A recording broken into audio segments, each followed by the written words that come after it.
don't forget, there'll be a lot of Cub fans and Sosa fans in attendance here as well.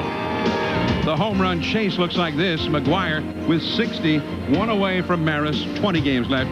Sosa at 58 with 19 left to play. Hello, everyone. I'm John Miller along with Joe Morgan, and we are excited, aren't we? Yes, we are. Oh, man. We are thrilled to be here today as Mark McWire is just one away from equaling Maris. Maris's family is here. And, Joe, we got a couple of guys here who come from disparate backgrounds. Sosa, who never played baseball till he was 14. He was too busy to support his family when he was a young kid. Mark McWire, the son of a dentist from Southern California. They have traveled different roads to get here for sure, but now they seem like the closest of friends, and they'll be forever linked as they make their historic charge. Well, I think they've really grown together in the last couple of weeks, John. For a couple of weeks there, it seemed like Mark McWire was not enjoying it. People were calling him surly. They say he really wasn't being cooperative. And he went to play the Cubs, and he saw Sammy Sosa smiling every day and having a good time. And since that time, I believe that Mark McWire has started to enjoy this chase. When I talked to him the last couple of days, I mean, he's just really smiling, and he says, I'm looking forward to it. So I think it's been great for both of them to have each other. They have different challenges today, that's for sure. Darren Oliver, a young left-hander, will be facing Sosa for the Cardinals, and Mike Morgan, veteran right-hander, will be going up against McWire for the Cubs. And that's exactly right, John. You have the experience of Mike Morgan going against McWire against the stuff of Darren Oliver. Darren Oliver has great stuff, good fastball, good curveball. He will come after and challenge Sosa a lot of times. I think what you'll see from Mike Morgan, he will try to feature the high fastball to Mark McWire, get him to chase sliders away and splitters. So I think it's going to be a great matchup, the crafty veteran and the young kid. Mike Morgan began his big league career as an 18-year-old with Oakland. He's standing by with our Dave Campbell.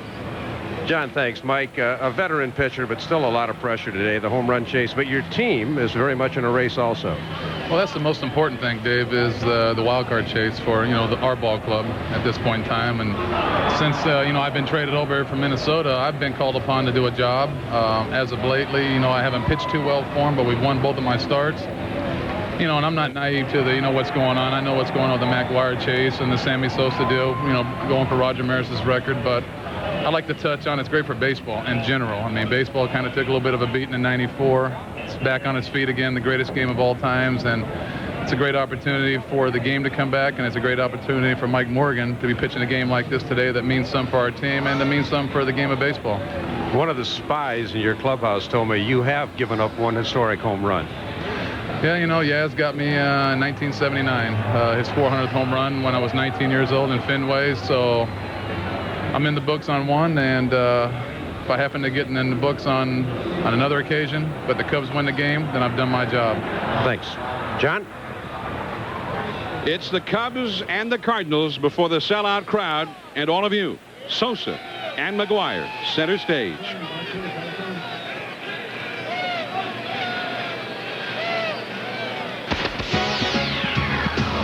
I want him to break the record. I think that if he break the record, it's going to satisfy a lot of people. I don't know how the media would take that, to tell you the truth. Two guys breaking the record in 1 year, and it can't happen.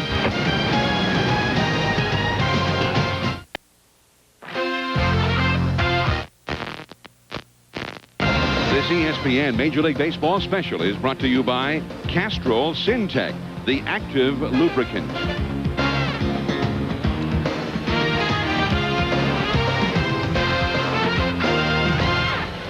That's the scene high above Busch Stadium in St. Louis. Our ESPN Labor Day special. And it truly is an interesting atmosphere out here. There's the Mac Attack group who come every day with their placards. And, of course, many of these people sitting in the outfield seats are hopeful that if McWire hits number 61 today, they'll be the one to catch it. The 20-year-old fellow who caught number 60 here on Saturday, all he wanted was to take batting practice and to meet Big Mac in person, and they took care of that right away. He took his BP yesterday, and then he was out front today like everybody else, trying to find a ticket, trying to find a way to get in. Mark McWire, and it truly was almost like a metamorphosis took place from one day to the next once he hit his 50th home run. He kept saying all through these many months, I mean, he's been asked about this since before the season ever started, which he thought was ludicrous. And he kept telling people over and over, even after he got off to a fast start in the regular season, that it was ludicrous. But he said, once I get to 50 before September, if that happens, then ask me about it. Well, he seems to have loosened up. And he seems to be enjoying it now, which I think it makes it even that much more fun. McWire and the Cardinals take the field.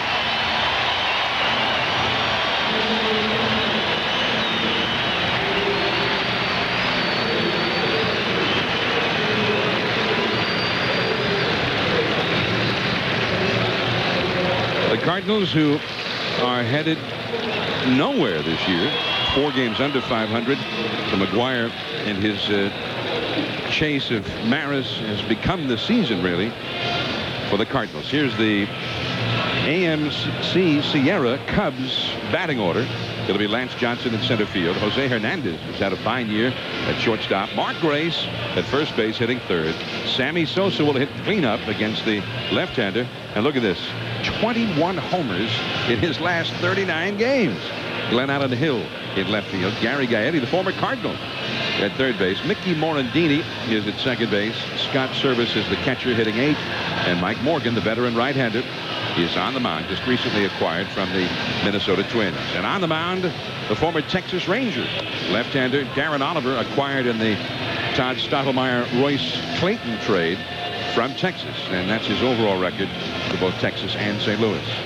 Well, he throws the ball well. He has a good fastball, a lot of potential. He's a young guy that they think if he ever just gets command of his control and, you know, be able to stand out there and throw breaking balls in certain situations, he will be a great pitcher.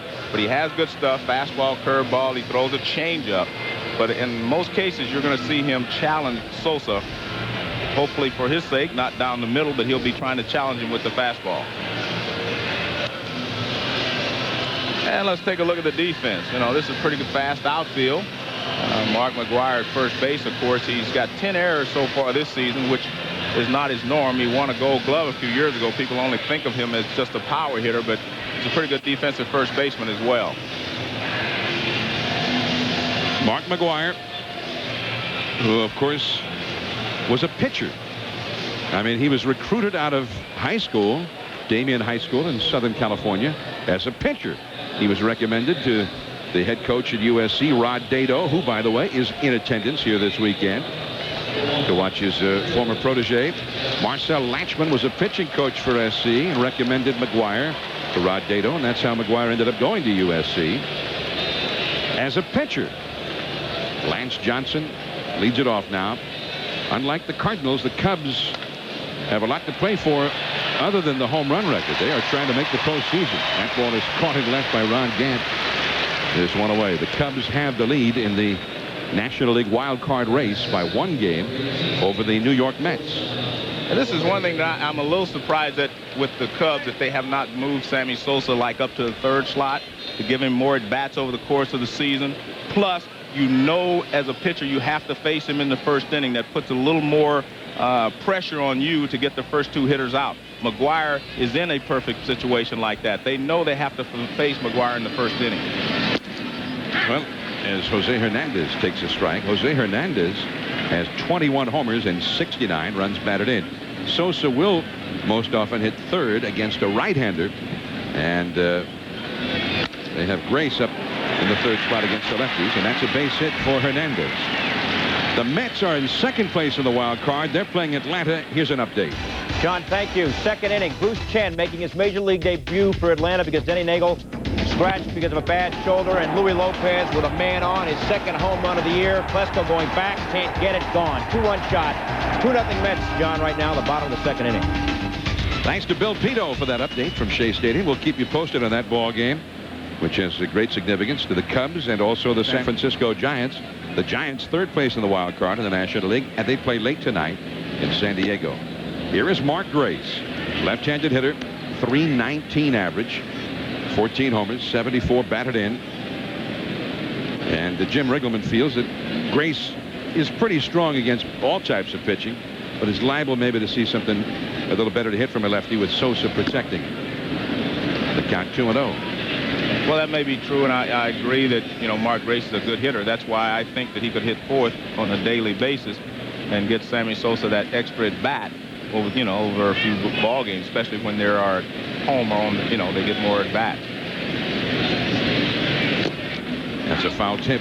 And I just think of the pressure factor that it puts on a pitcher. I mean, when Mike Morgan walks out there, he's going to face Delino DeShields, but he's thinking Mark McGwire's third. And in this case, Darren Oliver says, if I get the first 3 guys out, I don't even have to worry about Sammy Sosa.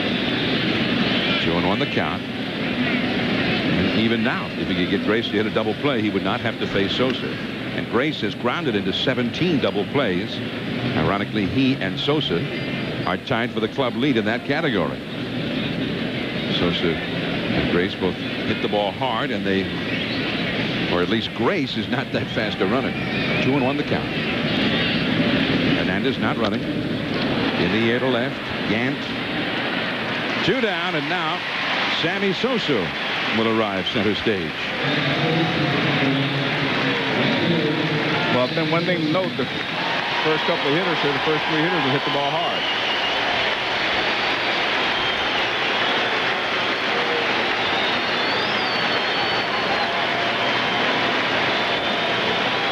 Great ovation for Sosa from the Cardinal fans.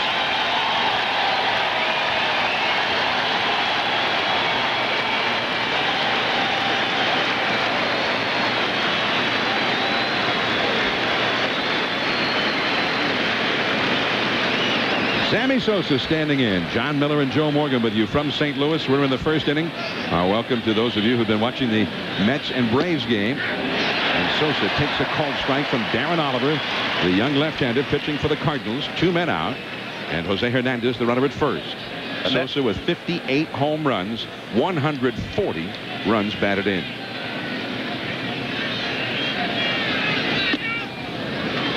And you see from Oliver basically hard stuff.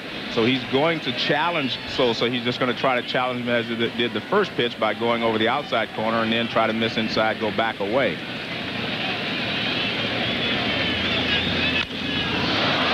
Popped up to who else? Mark McGwire.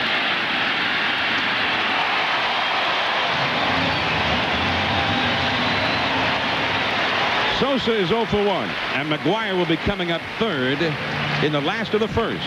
Stay with us. ESPN's baseball special on Labor Day. The Cubs and the Cardinals as we join the National Home Run Watch. Sammy Sosa is 0 for 1.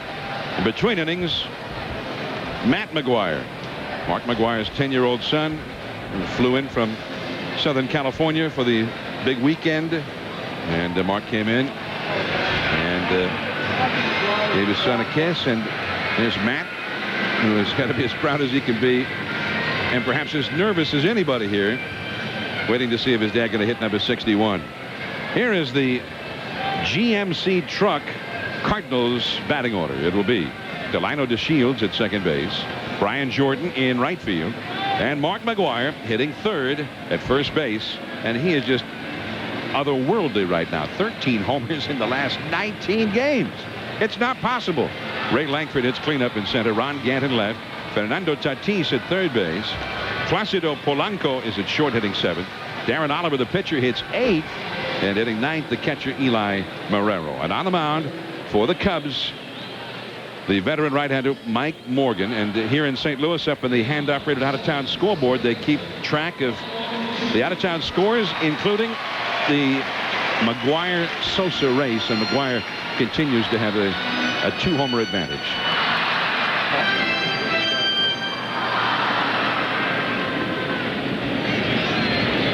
Delino DeShields leads it off, hitting .298.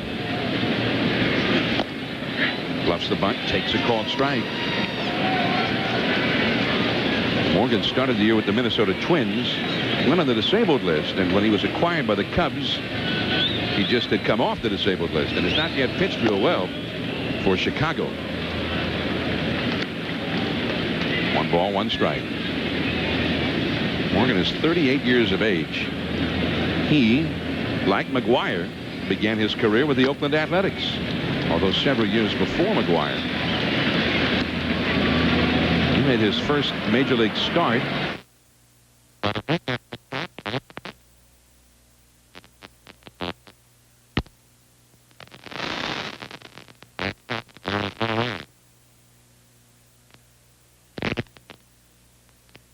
guys are hitting the ball hard here in the early going.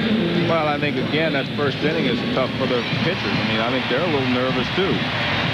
This is a pretty big event going on here, John, and I think a lot of people have to adjust to that. There you take a look at the Cubs defensively. Gaetti over at third base, Joe, has really been a great addition for the Cubs, ironically acquired from the Cardinals. Brian Jordan having a sensational year. He's strengthened the outside. Jordan is hitting .317, 23 homers, 32 doubles, 7 triples, plays a great outfield, and will be a free agent at the end of the year. A little bit low on the outside. 1 ball, 1 strike. Mark McWire has come out of the on-deck circle. As you said in the first inning, Joe, with the Cardinals or the Cubs batting, no question about having to face McWire in the first inning. Ran that one in on the hands. 1 ball, 2 strikes.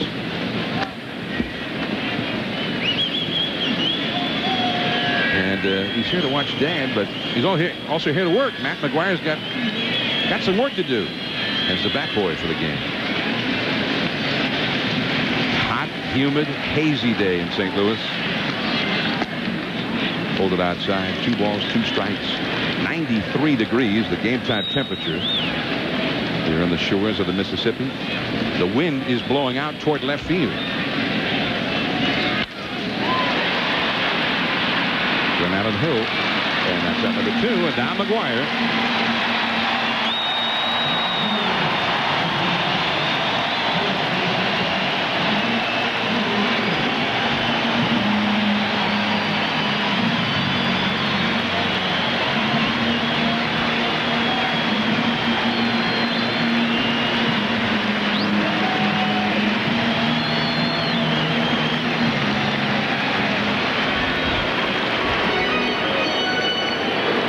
You saw Mark McGuire's mom and dad, John and Ginger McGuire.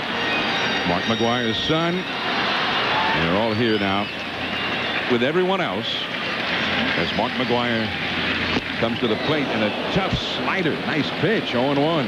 Well, the one thing they did, you may not have noticed, the umpire had to change balls. They get a new batch of balls when McGuire comes up, so they will be able to identify the record home run ball, or the tying and the breaking of the record ball. The family of Roger Maris also came to town. 4 children. Pat Maris, the widow of Roger Maris, had to be hospitalized upon arrival. That ball is gone if it's fair. It is a home run. Number 61. He has tied Maris.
Is the hitter, although I don't know that many notice.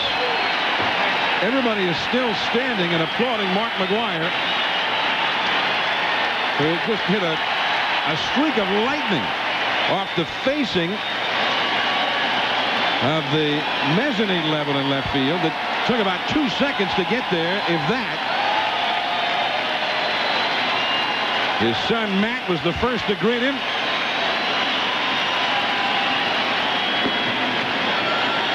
And 3-0 to Langford. There's no one alive that knows how he feels about now. Roger Maris would be the only one that would really know how he feels.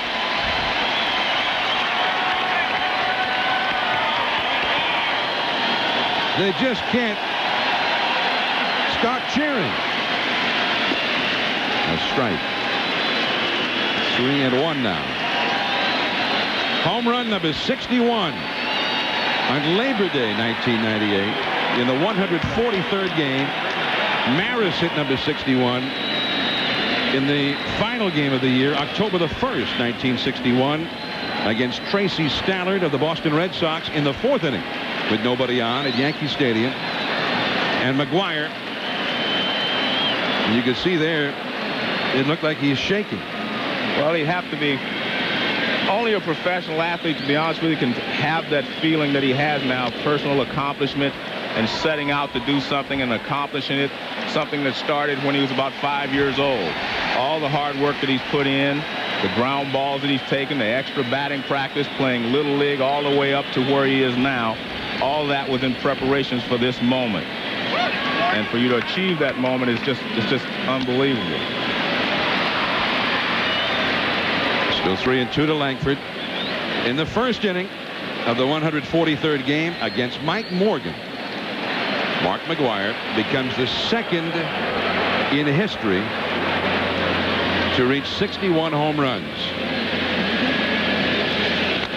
Well, not only that, John, he also erases the stigma that goes with Babe Ruth's 154-game 60 home run record. He has broken that record as well. So no longer will there be an asterisk in the book, which was taken away by Fay Vincent anyway, but no longer will that be a topic of conversation. And it's ball 4 to Langford.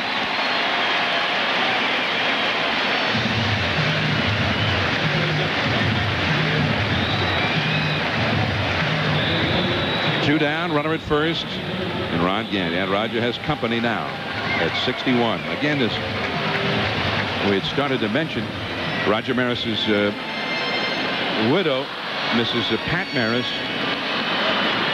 when she arrived here in town, actually started feeling ill on the flight to St. Louis, as we understand it, and had to be hospitalized, although they say she's doing fine now. Langford running, and he easily steals second base.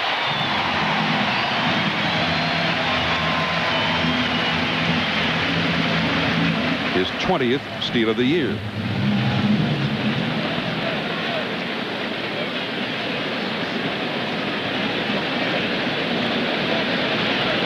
Well, number 60 for McWire was not the kind of McWirean home run that we've come to expect. It was a high, towering fly ball that landed in the seats in left field. But this one, this was quite a shot. And you're in row 6-2, seat 1, and what was the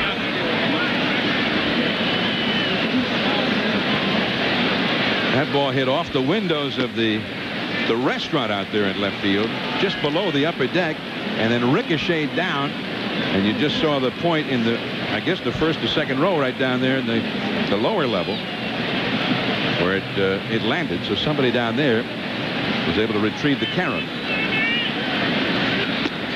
And Ron Gant has a walk.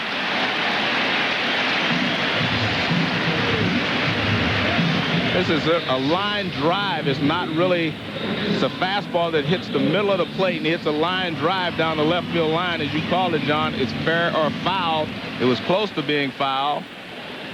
And I can't personally see where it landed, but I know it was over the fence. They measured it, or they estimated the measurement at 430 feet. There you see it hit the window and ricochet down below.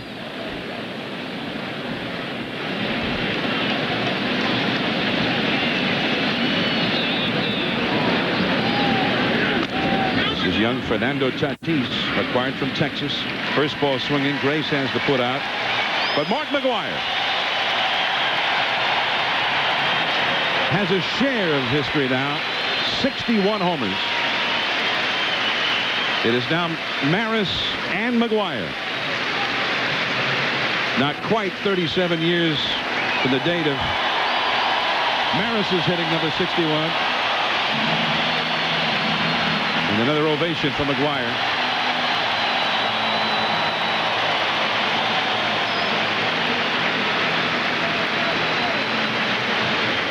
John, one of the tough things is for the opposing players.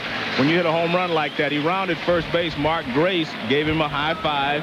And I know a lot of the other players wanted to congratulate him too, but you just don't know what to do sometimes because this guy's just hit a home run that's put your team behind. So you're not sure exactly what you should be doing.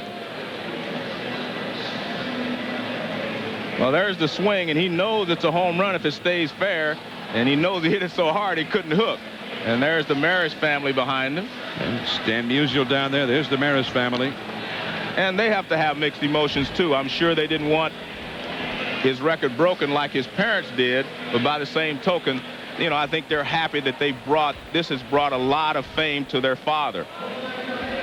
John and Ginger McGwire sharing a great moment. And then young Matt McGwire was the first out to greet him upon crossing home plate.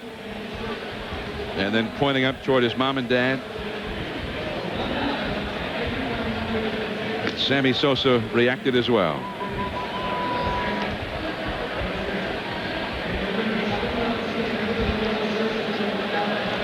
And then the fans just would not stop cheering. McGwire came out and took one bow, but the cheering continued long after that. And John, you could see, I mean, even Sammy Sosa, I mean, he's out there clapping, but he doesn't do it with a lot of emotion because, I mean, you don't want your starting pitcher to see you out there clapping because you just gave up a home run to the opposition. Well, and of course, I'm sure he had mixed feelings. He's been rooting for McGwire all along. He's made no secret of that. But at the same time, his ball club is in a pennant race, trying to make October baseball. And Sosa has been saying over and over again, that is the primary goal for him, not the home run record. Darren Oliver back to work now to Glen Allen Hill. 1 ball, 1 strike to count. Hill, Gaetti, and Morandini for the Cubs. McGwire. Oliver got a late break over there, and Hill is safe. Oliver did not break off the mound immediately, and it cost him.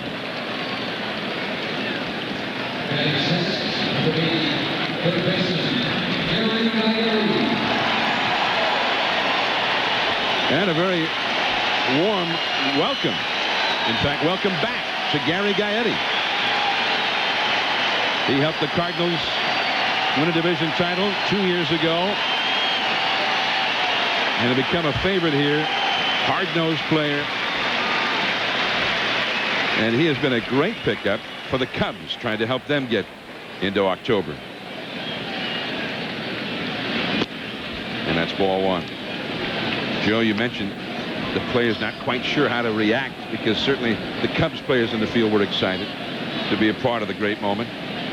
Barry Larkin, the veteran of the Cincinnati Reds who were in here over the weekend, had many of the young guys seek his counsel as Gaetti drives one in the left, but he hit it off the end of the bat, and Gant on the warning track for out number 1. Gaetti didn't miss by very much. You're hitting that one out of here. Well, John, I was on the field when Hank Aaron hit home run number 714 to tie Babe Ruth's career record, and he's trotted toward second base. I had mixed emotions about what I should say or do, and I, you know, made eye contact with him, and I just kind of nodded, you know, congratulations, but I did not want to, you know, embarrass my teammate, the pitcher, who had just given up the home run. So it is a tough thing to do. Here is Mickey Morandini. You want to salute the guy for what he did because you, first and foremost, as another player and another professional, you appreciate what he has done. But by the same token, first and foremost, this is still a team game.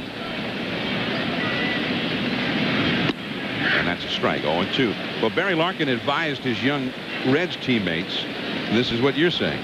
He said, don't make a spectacle of yourself. If you're close to him and he wants to shake your hand, shake it. Don't do anything to affect the integrity of the game. I mean, you're still out there as opponents battling each other. That's a foul off the left field line. And it's easy to get caught up in the moment, you know, when something like that happens. But again, this is a team game. I caught number 57. Big Mac hit me 62. He's not satisfied with just number 57. And back to the bag is Glenn Allen Hill. 1-0. The Cardinals lead in the second inning on McWire's laser beam of a home run.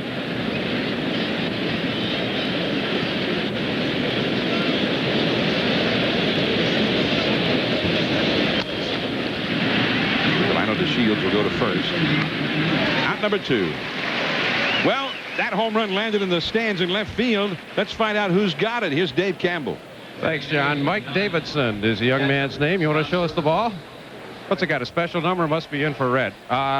In your own seats, how long have you had the tickets? Well, they're my brother-in-law's seats. He just gave them to me because he's working today. He's got season tickets for the past 3 years. What are you going to do with it? Give it back. Who to? Mark McWire. What a guy. You want anything for it? No, not really. All right, Mike, congratulations. You get it on the rebound. How hard did you have to fight for it? It just rolled underneath the seat, and I just picked it up and held on to it for dear life. Catch a pack of Lucky Charms. John? All right, Dave, congratulations. And I like to hear that. I know you do. I'm not in complete agreement, but that's, you know, that's what makes a horse race.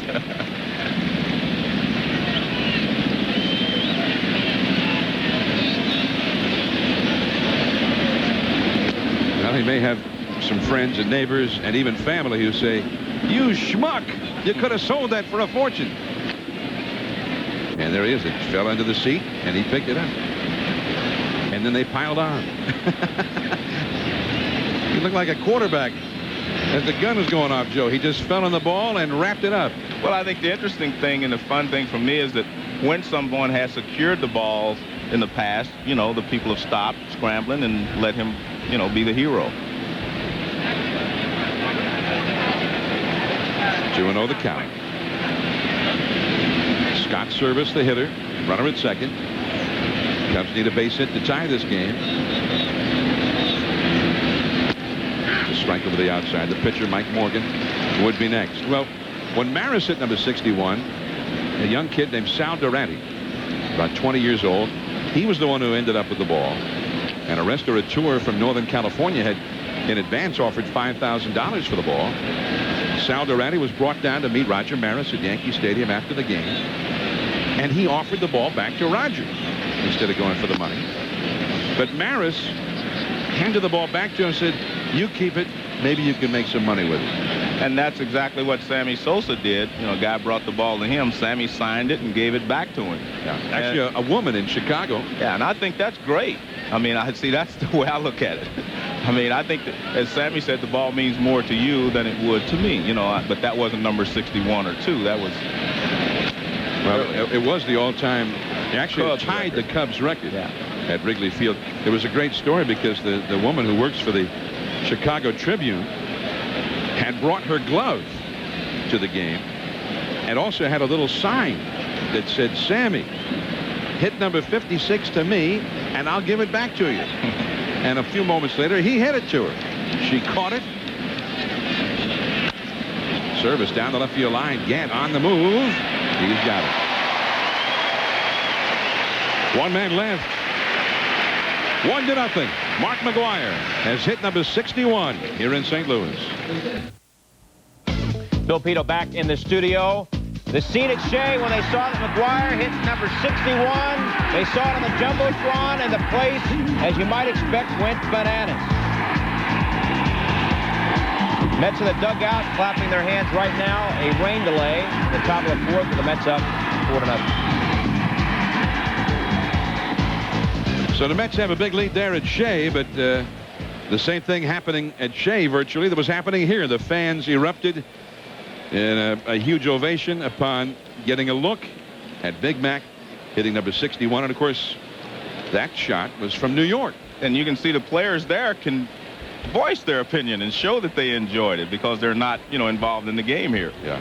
Of course, the Mets are hoping that McWire hits like 5 or 6 home runs today against the Cubs. They're one game back of the Cubs in the wild card battle.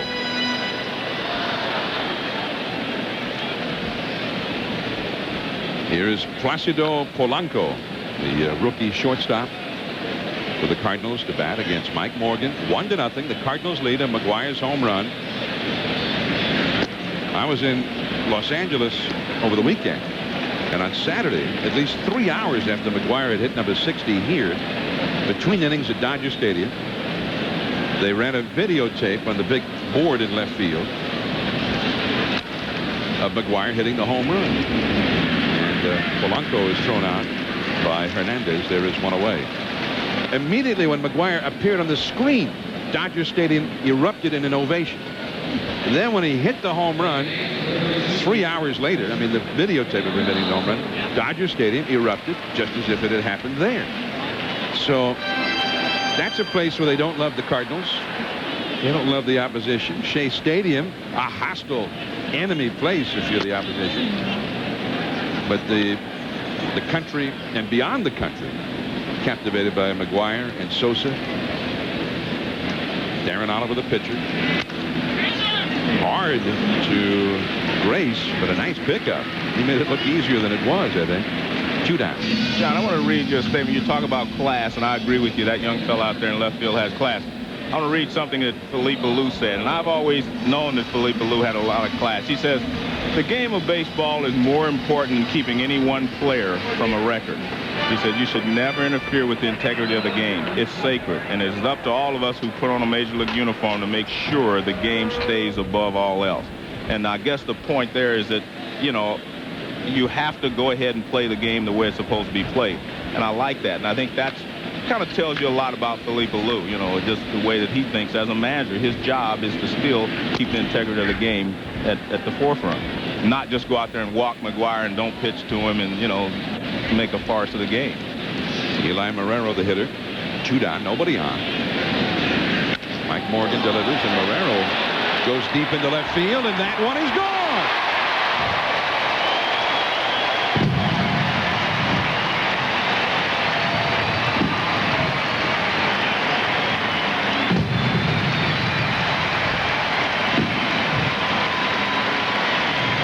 The day where McWire hit his 61st, Eli Marrero, the man they think will be the catcher here for a good many years to come, hits his 4th.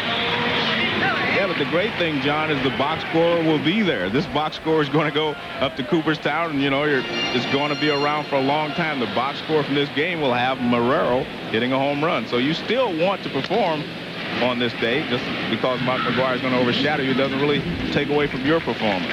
Delano DeShields grounds out. So to be in the lineup with him, an honor.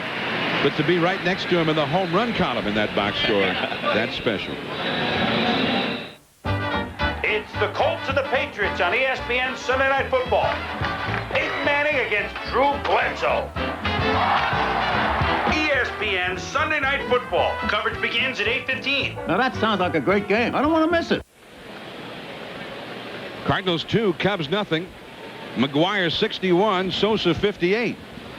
Sammy Sosa would be due up 5th here in the 3rd inning. And there it's posted on the hand-operated scoreboard, which also features the out-of-town scores in baseball here at Busch Stadium. And you see the Mets leading Atlanta 4-0. That game is in a rain delay now. Mike Morgan hits one deep into center. Langford way back there. It's over his head and up into the Botanical Gardens. An automatic double from Mike Morgan. And that one stunned Ray Langford, who was playing real shallow out there. Well, everybody's got power on their mind today. Mike Morgan now is 3 for 3 as a Cub. He didn't hit all year in Minnesota. Those have been his only 3 at-bats of the whole season. Now Lance Johnson. Cubs having to play catch-up here. Strike on the outside.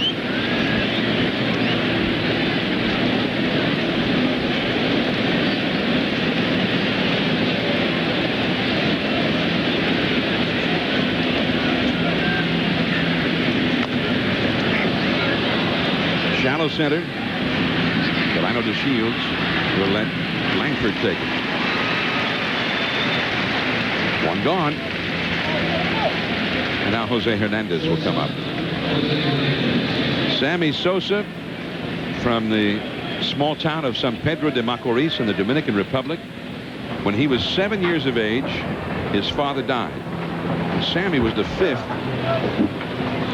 of 11 children. He has 8 brothers and 2 sisters. So when he was 7 years old, the family, the mother and all of those children, left to fend for themselves, and everybody worked, including Sammy, who became a shoe shine boy, got 20 cents per shoe shine. And one of his older brothers encouraged him when he was about 14 to play baseball. Sammy didn't like baseball that much. He was too busy working anyway. But they were playing in the back lot one day, and his brother saw something in his swing. And he said, hey, I think he's got something. That is booted by Polanco. And Hernandez is safe on the error. So his brother said, come on, I'm going to put you in this league because you're the one of us who has a chance to make it.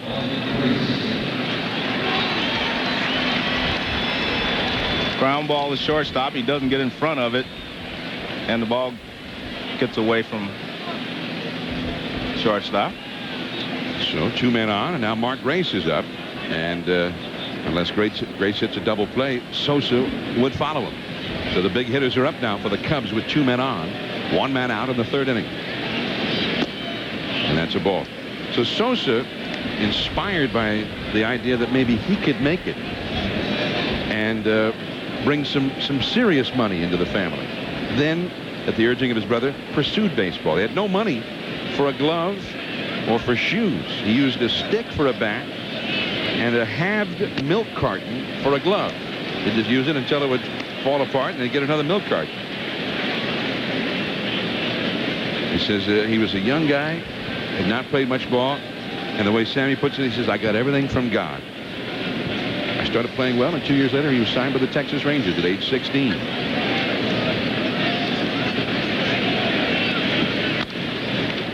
Mark McWire. That is out number 2, and now Sammy Sosa will come up with 2 men on and first base open.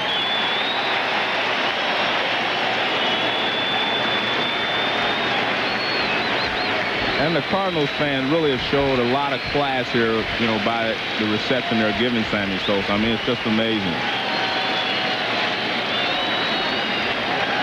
But I think the Cardinal fans have always been big baseball fans first. And this is, for all these many years, been one of the great rivalries, not just in baseball, but in all of sports. 2 great franchises dating back into the 19th century. 2 natural rivals for more than 100 years. And there's ball 1 to Sammy Sosa. He fouled out to McWire his first time. And they're booing on a ball to Sammy Sosa like they boo if you throw a ball to Mark McWire. But you mentioned there are probably a lot of Cubs fans here. Beautiful pitch by Oliver over the outside. A base hit to the outfield could tie the game. And remember, Sosa has 140 runs batted in. Morgan at third base, Hernandez at second base. 2-0 St. Louis. Way outside, 2-1. Now, this is no time to be fooling around with Sammy Sosa. Well, I agree. But, I mean, you still feel like it's early in the ball game. You try to get him out, because the more people you put on base, John, the more times you turn over the lineup. So, from a pitcher's perspective, you try to get everyone out. And it's still early in the ballgame. I don't think they would pitch to him in the 7th or the 8th inning. And the man on deck has pretty good power, Glenn Allen Hill. High and foul off the right field line. And there's one of the differences, too, Joe, between McWire and Sosa. Sosa will hit a home run to right field, and in fact has hit several. In fact, this week, his last 3 home runs, have gone the other way. 2 in Pittsburgh over the weekend.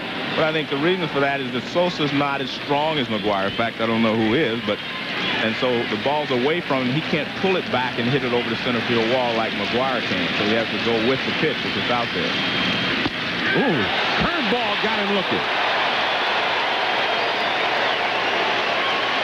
The big hammer from Darren Oliver. Sosa is 0 for 2. McWire coming up second. Who's going to break Maris's mark and hit 62 out of the park? The race is on. Keep your eyes on the ball. McWire. Sosa. Griffey. They've got their eyes on the ball. Baseball history is in the making. Who's going to crush 62 before the season is through? It could happen at a ballpark near you. Don't miss a home run. Don't miss a minute. Keep pace with the race. Log on to MajorLeagueBaseball.com. Sammy Sosa is 0 for 2, a foul out, and he was called out on strikes, and a big sweeping curveball from Darren Oliver here in the third inning. Well, John, I said this about 3 weeks ago on the air that neither McWire, Sosa, or Griffey get any special treatment, you know, from the umpires. And in fact, McWire was kicked out of a ball game because he argued over a pitch. McWire due up second here in the last of the third inning. Brian Jordan, Mark McGwire, Ray Langford, the three big sluggers for the Cardinals. Matt McGwire, who was the first to meet Dad when he crossed the plate with number 61. Let's take a look at this pitch, and we'll see if, like you said, John, it's a pretty good pitch. Looks like a good pitch to me. Big sweeping breaking ball, as you said. We're looking at a little angle there in the outfield, but it looked like a pretty good pitch. It was high enough. There's ball one to Jordan. I said he had not seen one of those yet from Oliver. Yeah. Oliver's got a pretty good arm. Listen, he's matching his stuff against Sosa's strength. Good fastball, good breaking ball. But all of it is hard. Most of his pitches are going to be hard. And if you're a hitter, that's what you want. Mark McGwire on deck. Now 3 ahead of Sosa in the home run race. Tied with Maris. 1 away from the record that some thought might never be broken. And the Babe, when he hit 60 in 27, people didn't make that big a deal out of it because they assumed, oh, he'll hit 65 or 70 next year. Because the Babe, it seemed like there were no bounds to what he could do. Plus, he was in class all by himself. I mean, no one else was even close to being able to do it year in and year out like he was. Only his own teammate, Lou Gehrig, who was only 24 that year, had emerged as any kind of competitor for him. John, if you look back, the thing that has made, you know, these guys great is, you know, Ruth had Gehrig, Maris had Mantle, and Sosa and McGwire have each other. I think they really help push each other to these heights that they've attained. 3-2. McGwire on deck. Babe Ruth started his major league career as a pitcher, and he was one of the best pitchers in the American League as the Boston Red Sox. Mark McGwire went to college as a pitcher. And a curveball got him looking. And now McGwire.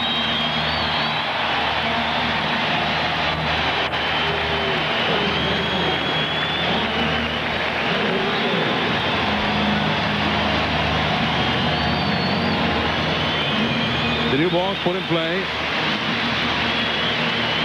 with the special marking on it. So now he has equaled Maris. The next one, and the record belongs to McGwire, at least for now.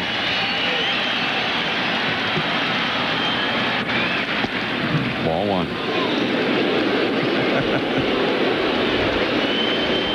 The fans definitely do not want him to take a walk. 2-0.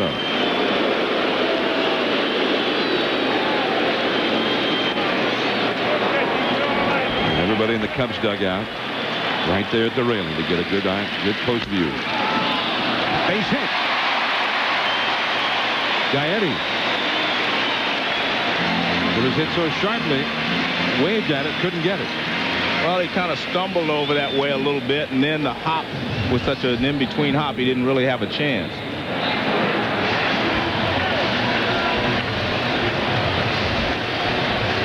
Well, you see the target low and away. It's fastball down, but it's over the middle of the plate.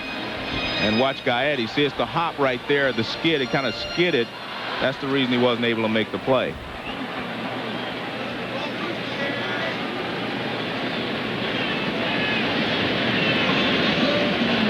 Ray Langford, McWire at first. And And that's a ball. And, John, if anybody wonders, you know, Mark McGwire does all of his damage with a 34.5-inch, 33-ounce bat. And Sammy Sosa uses a 34.5-inch, 32-ounce bat. Interesting story about McGwire's bat.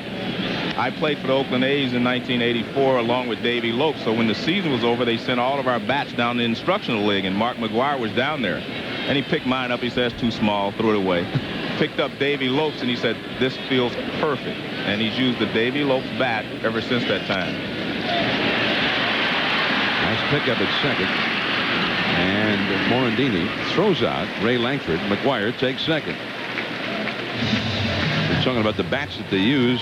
Is Sosa's bat, McGwire's, and also the one that Roger Maris used the day he hit number 61. Well, the interesting thing is that they're all relatively thin handle bats with a medium barrel. They're all pretty similar.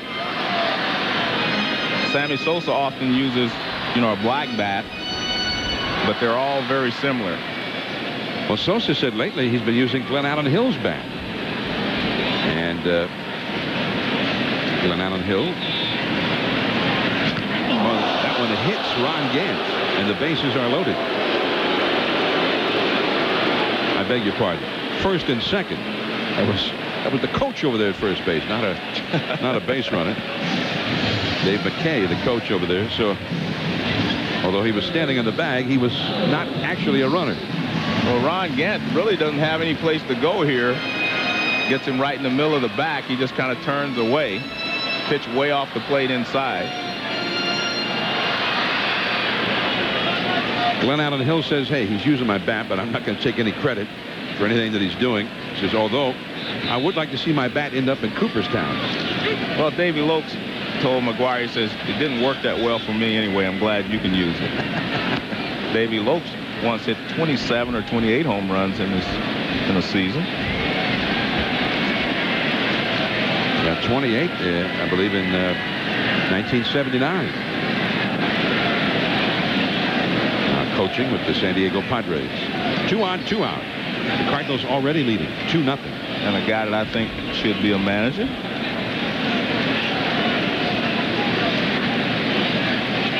Fernando Tatis, a right-handed hitter.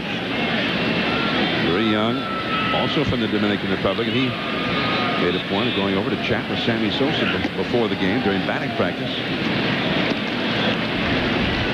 3-0 the count, and Morgan really struggling here suddenly. This guy become a tough out since coming to the Cardinals, by the way. Tatis has hit .289 for St. Louis.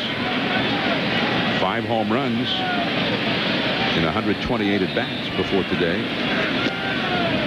And he gets a 4-pitch walk.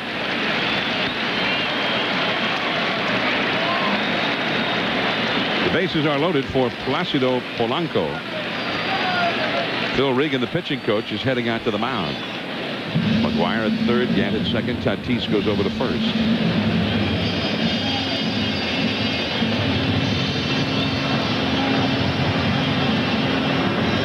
And the Cubs bullpen is getting busy.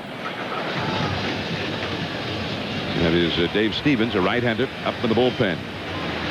This copyrighted telecast is presented by authority of the Office of the Commissioner of Baseball and may not be reproduced or retransmitted in any form, and the accounts and descriptions of this game may not be disseminated without express written consent. I'm John Miller with Joe Morgan on Labor Day 1998, and wherever you are, if you've got some traveling to do later today, we hope you'll drive safely, and we're certainly happy that we're able to spend part of this holiday with you as we look in on Major League Baseball history. McWire has hit number 61. That's a strike. We understand in a rain delay at Shea Stadium that they've been showing this game on the big screen there. Mets fans, of course, very much involved in what happens to the Cubs because the Cubs lead the wild card race right now. Placido Polanco takes a ball.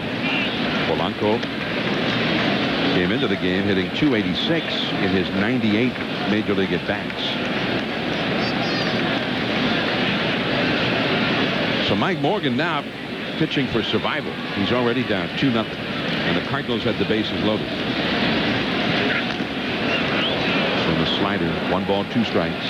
Well, there you can see why a lot of people think that Tatis is going to be, Polanco's going to be a good player because he has a very quick bat, goes to the ball pretty well. And they figure he's going to really improve as, he gets some experience here in the major leagues. Although a lot of the rumors around here have the Cardinals pursuing Barry Larkin when the season is over. Ball 2. They tried to get him during this season. And Walt Jocketty, the GM of the Cardinals, said that he and the Reds GM, Jim Bowden, just could not get together on an equitable trade. Or at least one that Jocketty could live with. That is just foul. Almost a base hit with a couple of runs scoring, but just barely foul. Mike Winters, the third base umpire, making the call. Well, he went out to get the slider away, so he comes inside with a fastball. You see him pull it sharply down the line, but it's outside the bag as it passes the bag. Remember, if it goes over any part of the bag, the left-hand corner, any part of it, it's a fair ball.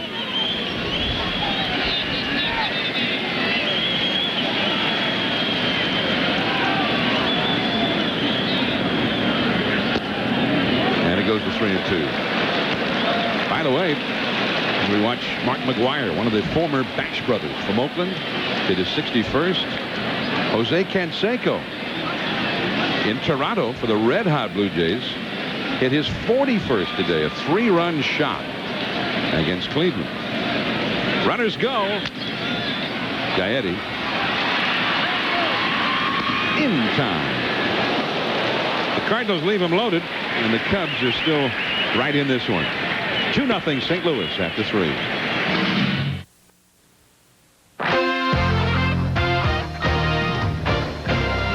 This ESPN Major League Baseball special is brought to you by Everstart Battery.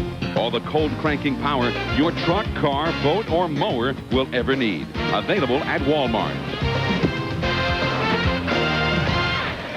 On a hot, humid day in St. Louis, Mark McWire has equaled Roger Maris with 61 homers.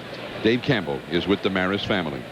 Thank you. I'm talking to Kevin, third oldest son, and Kev, I saw McWire when he was coming into the dugout. He pointed right at your family.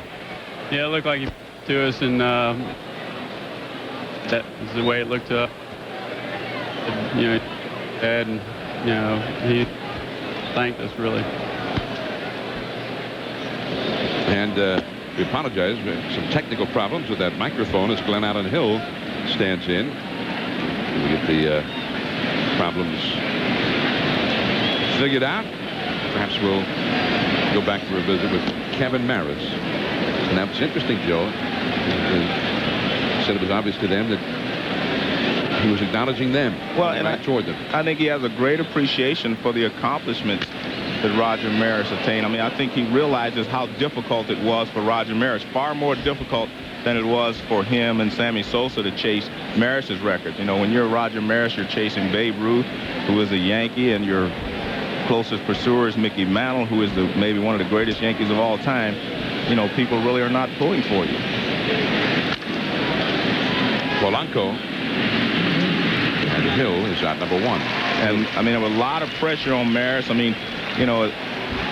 I'm told that the Yankees really didn't do a lot to help him in those years. That, newspaper people had access to his locker. They could just come in at any time and see him. And there was just a lot of pressure on the guy and a lot of stress. And, the thing about McWire and Sosa and Griffin, anyone that's chasing the record now, everyone is pulling for them. And that makes a big difference. Gary Gaetti, the hitter. It was a great interview that they did a story about Julie Isaacson, Big Julie, who was a very close friend of Roger Maris and Mickey Mantle. And he drove Roger Maris to the ballpark the day that he hit number 61. That's a fair ball by Gaetti. Gant gives chase. Gaetti will easily make it into second with a double.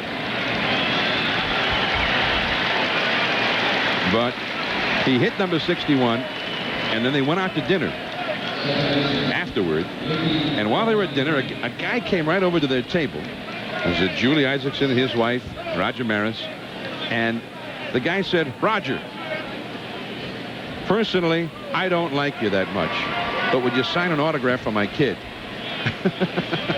Well, I mean, that puts a guy in a tough position. Well, the way Big Julie told it in the USA Today, Roger just kept eating his steak, and Big Julie popped him right in the nose. So he did his best Sonny Liston. 1 ball and no strikes to Mickey Morandini. Then he went across the street after they had dinner. There was a Catholic church, and he wanted to go to the midnight mass. So they went over, went into the church. The priest who was conducting the mass found out Maris was there and announced it to everybody in the church that Maris was there. At which point, Maris, unable to even be alone with his prayers for a moment, got up and left. Well, I think the Maris family is hoping that all the attention is, being brought to their father and showing how nice a person he really was and the character that he had will help, maybe hopefully get him into the Hall of Fame. That's out number 2. Morandini is gone. Well, we talked about Maris and the obstacles and the pressures that he felt before he died. Here's what he said.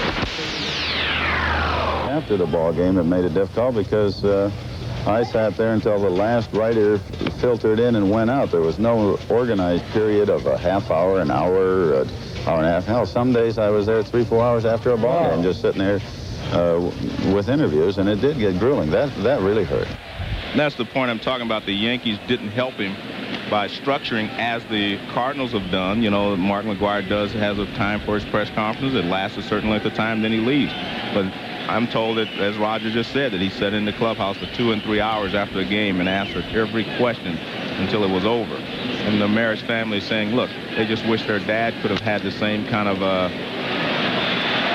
That's a nice catch by Brian Jordan, who's got great speed and great range out there. Service robbed of a hit. The Cubs robbed of a run. 2-0, St. Louis. Things I know about the helmet camp. Number 1, it was gimmicky. Number 2, it never worked. And number 3, you're an idiot. ESPN Sunday Night Football, 17 weeks. I don't appreciate being called an idiot. Just because you fear technology, that's not my fault. I've been called a lot of things at this table, but an idiot will not be one of them. ESPN Sunday Night Football. Coverage begins at 6:15.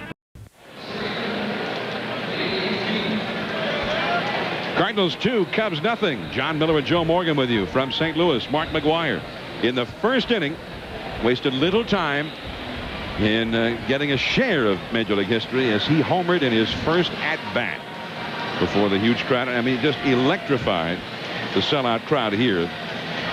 Today's Skyview coverage from the Bud 1 airship, brought to you by Brewery Fresh Budweiser, the official beer of Major League Baseball. We're glad to have them with us here near the shores of the great Mississippi. And the great McWire has hit 1 today. Roger Maris, it was announced by then Commissioner Ford Frick, who was an old friend of the Babes, that if he did not hit 60 or 61 in 154 games, which was the length of the schedule in Ruth's day, he would not be considered to have a part of or have broken the Babes record.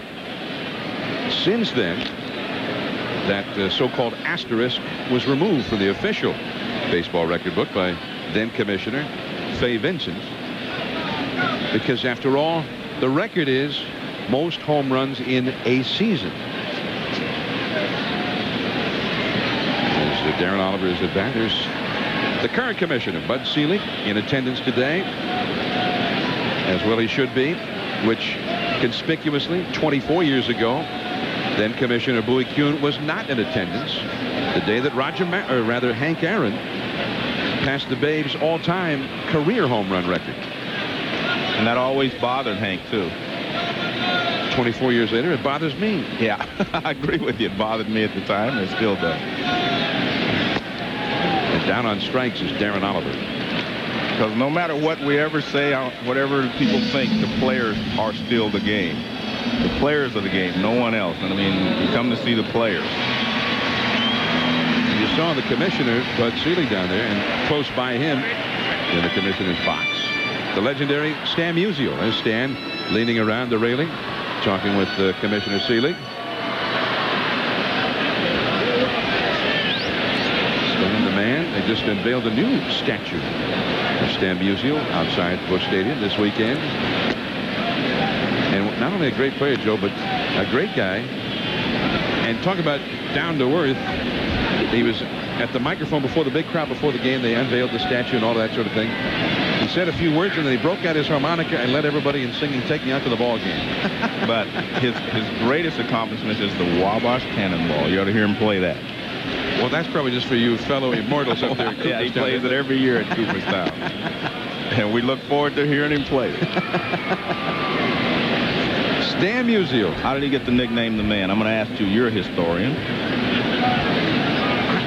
I don't even pretend to know all those inside things of what goes on up there in Cooperstown when you immortals meet there in baseball's Olympus. Well, it's ironic that they're playing the Cubs because a Cub fan gave him that nickname. A Cub fan? Yeah, after he'd beaten up on the Cubs for 3 games, and he came out and he said, "There's the man."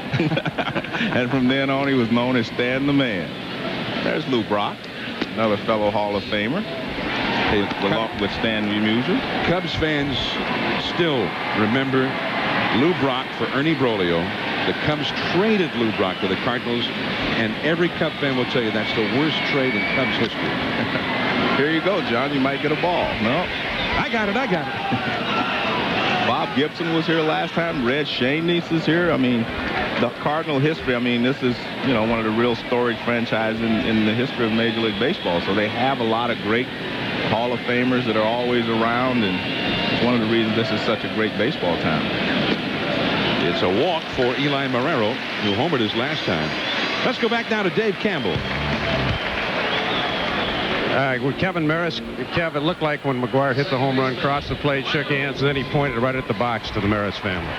Yeah, acknowledged us, and you know, he tapped his heart and looked like you know, he's saying Dad was in his heart, and that shows a lot of respect for the family, what Dad did. And Mark's a heck of a guy. Mark said that he's a spiritual guy, and he looks forward to talking to your dad someday in heaven. That ought to be quite a conversation. Hey, it can't get any better than that one right there. Yeah, thanks for the visit. Thank you. Okay, John. Kevin Maris said you can see a lot of his dad there. He got the same kind of a haircut that Roger Maris fashioned the year he won, or he hit the 61 home runs. And he does that, you know, in honor of his father. Delano to Shields in the right field, Sammy Sosa. And that is out number 2. And also, you know, the Maris family has said that, you know, they didn't want anyone to break the record, and that's personal. They said, but they could not have come up with a better script if it was going to be broken than to have 2 guys like McWire and Sosa chasing it. 2 really good guys who really care about people and who really do a lot, you know, for other people. Here is Brian Jordan. If he can reach base, Mark McWire can get another shot to bat here. McGuire's had 2 at-bats in the first 3 innings. They've had a lot of base runners in this game, which will give McGuire a chance to have maybe an extra plate appearance or 2. Jordan has lined to left and has been called out on strikes.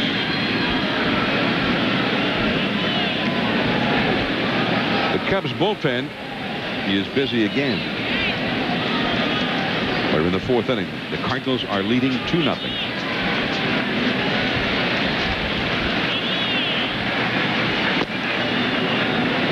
And the count is 0-2. Rodney Myers, a right-hander, is up in the Cubs bullpen here in the 4th inning. 2 down, McGuire on deck.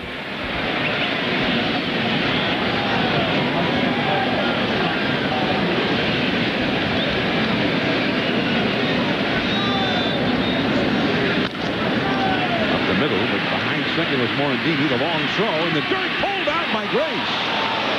And that will keep McGuire from coming up, but 2 men on. Big play by Grace. 2-0 Cardinals after 4.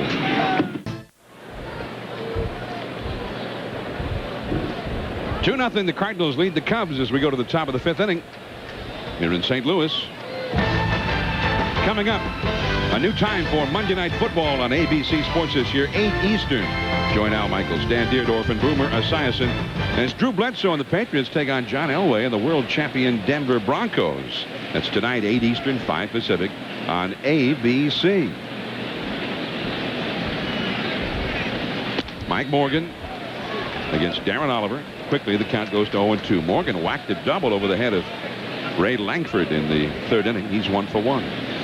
Leadoff man Lance Johnson on deck. John, I heard the call of, Jack Buck's call of McGwire's 60th home run the other day. And at the end of the call, he said, "Wake up, babe, you got company." Jack Buck. You mentioned all of those great former Cardinals, and there's another Cardinal Hall of Famer.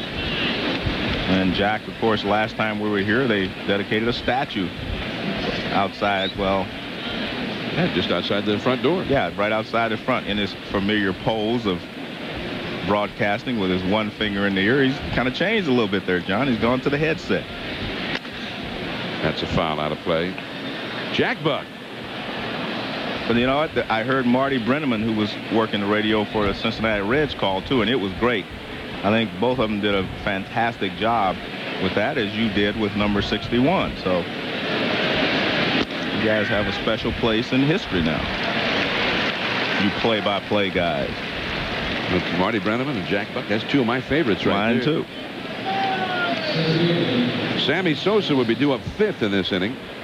We got to get a couple of men on base to get Sosa up there. Lance Johnson will come up now.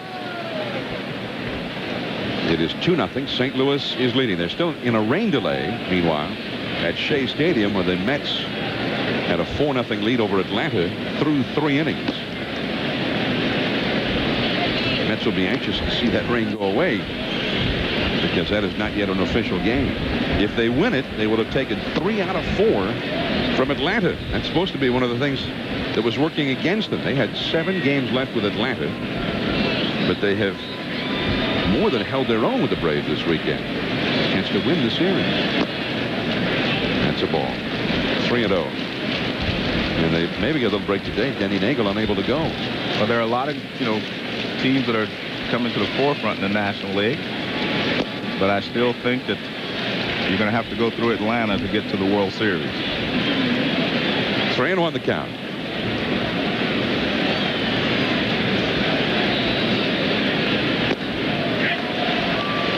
Two now. Jose Hernandez on deck. Tony La Russa, Mark McGwire's manager when he broke into the big leagues, and his manager when McGwire makes history. This has been a bittersweet season for Tony. I talked to him last week, and he said, it's bittersweet. It's great that McGwire is chasing a record, and some of the other individuals, Langford, Jordan, are having great individual seasons, but he's very, very disappointed, in the team, because this is the 2nd year in a row that they've been picked to do well, and they've not, had good seasons. So I think that, the Cardinals are going to have to bounce back next year as a team.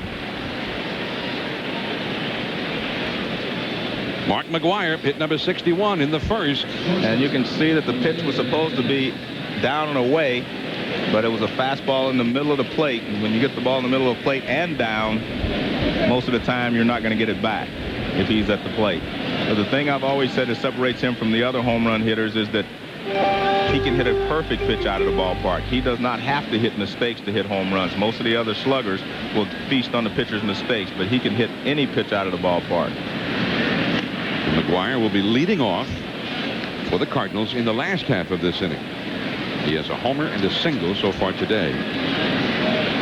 The single, something that has occurred less often for McGwire than his home runs.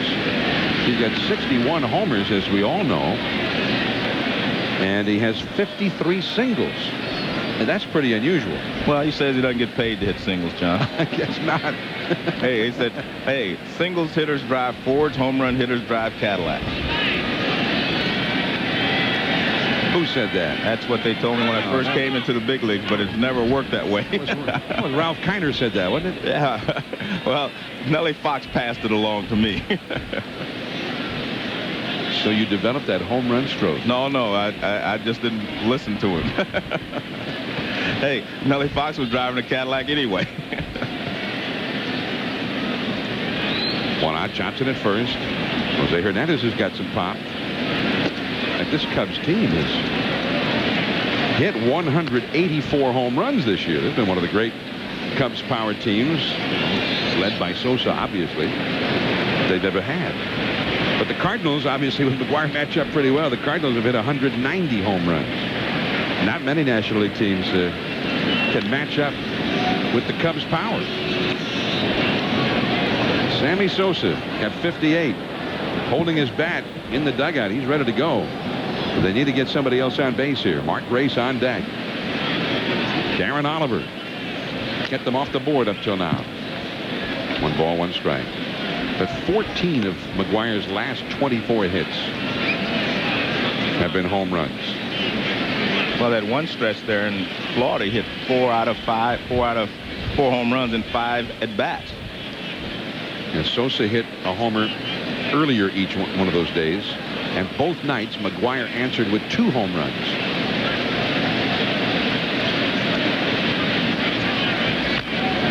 That's a foul. 1 ball, 2 strikes to Jose Hernandez.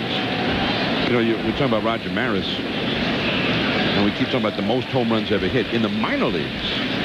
There was once a guy named Joe Bauman, who still lives in Roswell, New Mexico. 1954, Joe Bauman hit 72 home runs for the Roswell Rockets in a Class C league, the Longhorn League. And in 1955, a guy by the name of Bob Lennon hit 64 home runs. And he played in the same league and was one day asked for some advice about pulling the ball with power by a guy playing in that league named Roger Maris. So Maris's path crossed that of a guy who hit 64 home runs one year and actually got a little bit of advice from that big minor league home run hitter. A guy named Joe Hauser, playing for Baltimore in the International League in 1930, hit 63 homers. That's a ball down and in, almost hit him in the foot. Well, Dick Stewart, remember Dick Stewart? Yeah. Dr. Strangeglove. Yeah. 1956, playing for Lincoln, hit 66 home runs. Of course, he went on to hit more than 200 big league homers. Tony Lazzari, who was Ruth's teammate in 1927 when he hit 60, and a great player in his own right. That was down the left field line. Gant into the corner, and it's foul. Lazzari hit 60 for Salt Lake City in the Pacific Coast League in 1925. Tomorrow night at 7:30 Eastern, 4:30 Pacific, an ESPN Classic Sports original documentary, Roger Maris, Reluctant Hero. Through interviews, rare footage, and archival interviews with Maris himself, this one will reveal the man behind one of the most famous records in sports, Roger Maris, Reluctant Hero, tomorrow at 7:30 Eastern on ESPN. You can't be there to see it. I suggest setting your VCR for it. Well, Hernandez chased one there that might have hit the dirt if he hadn't hit in. 2-2 the count. John, it's 60-plus home runs is a great number, even if you're playing in Little League or wherever you're playing. But I only watch big league records. I only count big league records. But that's a great accomplishment. That's because you're in the Hall of Fame. No. I just only count big league records. But I think those are great accomplishments.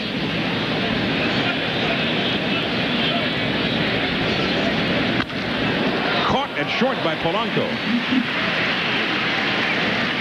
And Johnson had to hold at first base. Now, had he short hopped that ball, it surely would have started an inning-ending double play.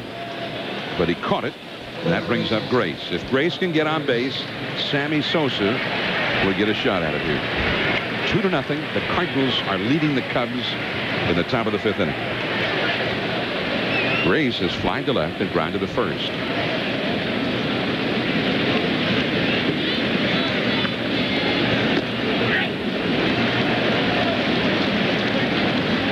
There's Sammy Sosa on deck, hoping to bat here in the 5th inning. Hot, muggy day in St. Louis, although they say relief is on its way. By tonight, It will be significantly cooler. The low will be 58 tonight, they say. He just brought up the point. They need to get the Cubs out here in the top of the 5th to make this an official ball game. It's not official yet. So McGuire's home run becomes official with one more Cub out. There goes Johnson. They got it picked off. McWire throws to second. Polanco tags him out. Now he's in the record book. It's official. And McWire is coming up. McWire hit number 61 in the first inning. The Cardinals lead 2-0 as we go to the last of the 5th. And when he came out of the dugout, the ovation began, and everyone is standing here at Busch Stadium as McWire stands in at the plate. I think we should stand too, John. Since we couldn't salute him when he was running around the bases. Because we're not supposed to show favoritism, are we? I'm trying to maintain the integrity of the game. Of the booth. Right, of the booth, right.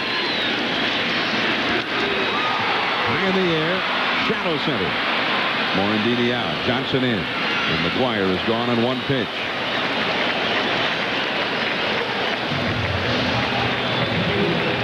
John, Bob, McGuire's changed a little bit his approach to hitting. And what you'll see here, he takes his top hand off so that he can get better extension. Now watch this. His hand comes off. That's for extension. He didn't hit like that for, the first few years in the major leagues. But this helps him to get extension. And it doesn't cut off the swing, because if you keep your top hand on, your top hand will eventually roll over. And I think Sosa is saying, hey, you hit the home run. Now we have to try to win the ball game. Sosa will be due up second in the 6th inning. As Ray Langford comes up now. McWire back in the dugout. 2 for 3 for the day.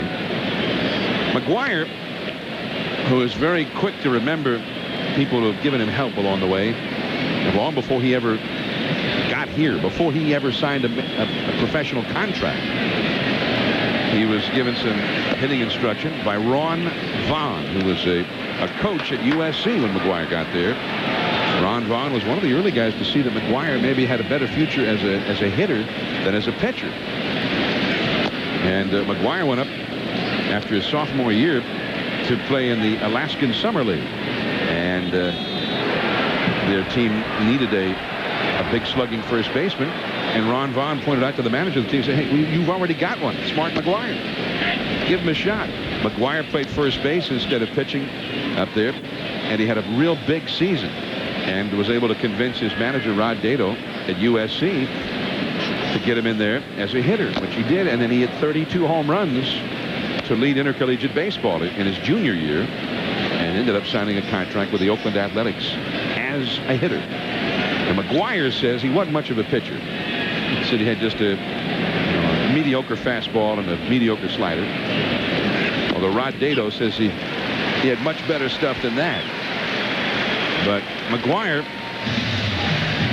as you see him as a pitcher back in his days at SC in the early 80s, even after he first signed, would work out all winter long with Ron Vaughn back in Southern California. Ron got no money for it, no compensation. He's now scouting for Oakland.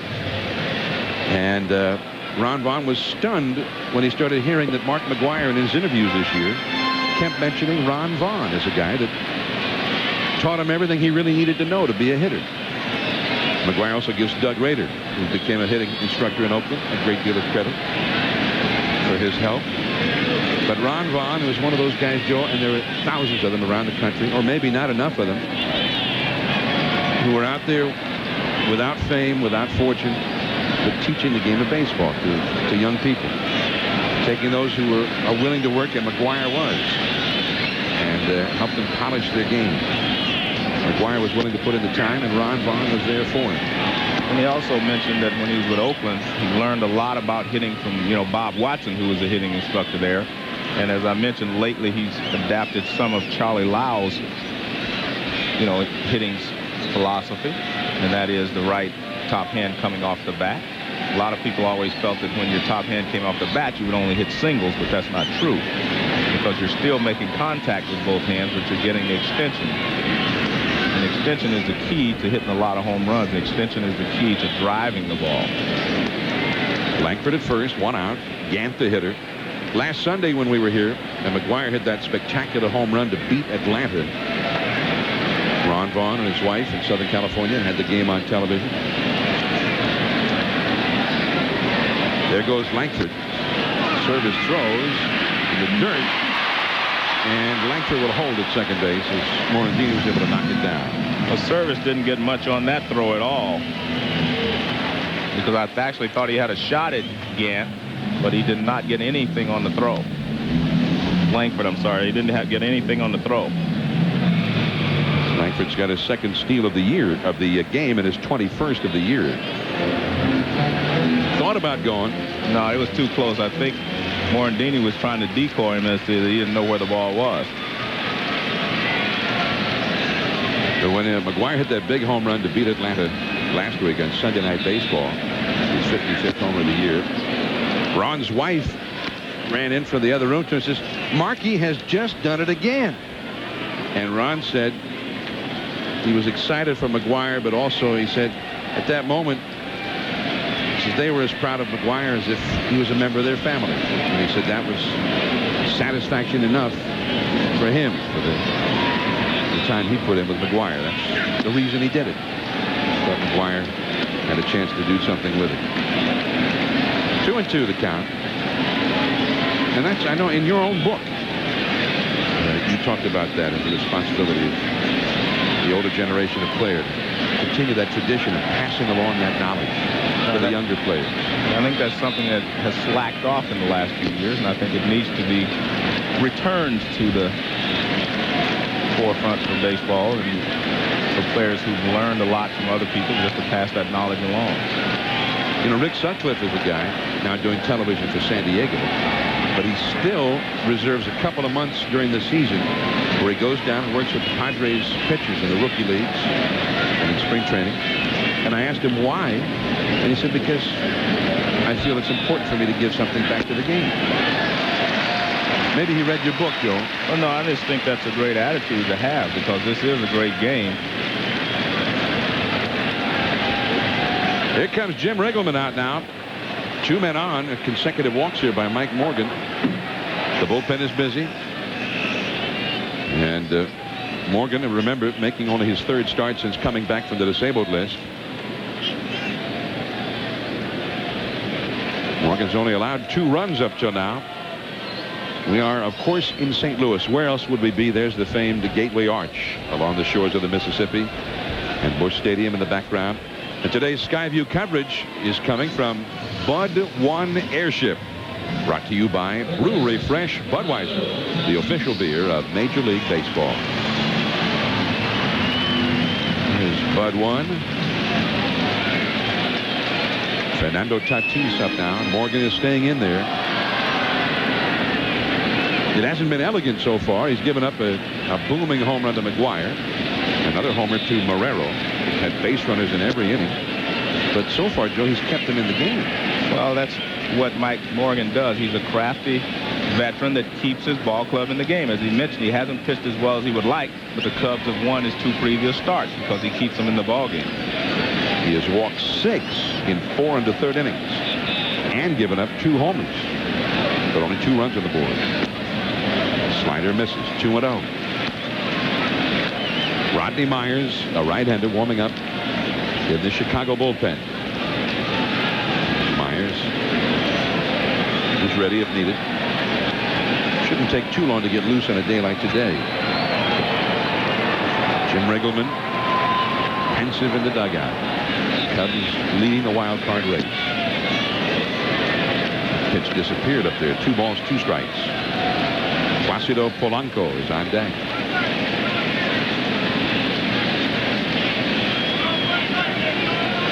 Toronto leading Cleveland today, by the way, 14-1 now at the end of 7. On their way to their 11th consecutive victory. And they'll be only 4.5 back of the Red Sox, who play tonight at Fenway against the Yanks. So down to first base with Grace covering, but safely back is Gant.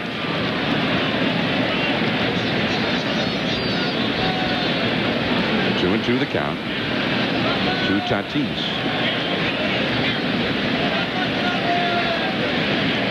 Peter Gammons wrote this column yesterday in the Boston Globe that McWire and Sosa perhaps have taken some of the heat off the Red Sox, who started to slide in the pennant race. It's usually puts a lot of heat on them because they start hearing about that history about this time every year when they have a lead.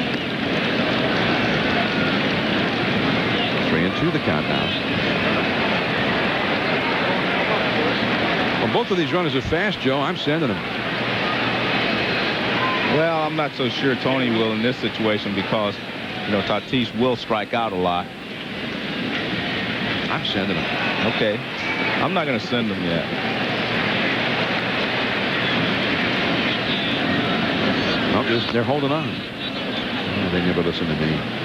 Well, 3-2. Yeah, they do sometimes. That's why you still have your house. We didn't have a bet on that. I didn't bet my house just now, did I? No, you didn't. No. 3-2 the count.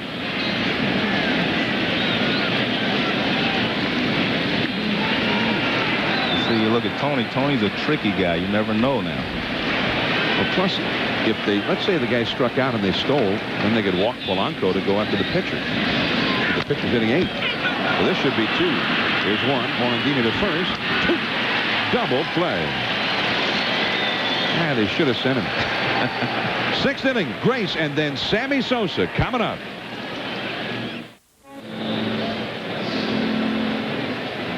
There's the Mississippi, the Gateway Arch.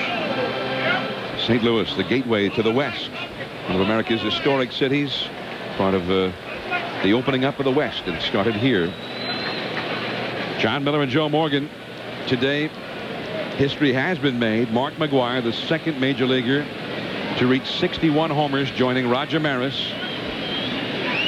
And now he's 1 home run away from reaching the top of Everest, where nobody has ever gone before. 61 and counting. But also being chased himself by Sammy Sosa, who is on deck. Here in the 6th inning as Mark Grace takes ball 1 from Darren Oliver. And that's the other part of it. When Maris hit number 61, he had the record, and then the season was over. McGwire, after today, has another 19 games left to play. So breaking Maris's record will only be the record until the next one. And also, he has been the first to hit 61 since Maris, but he may not even end up leading the league in home runs.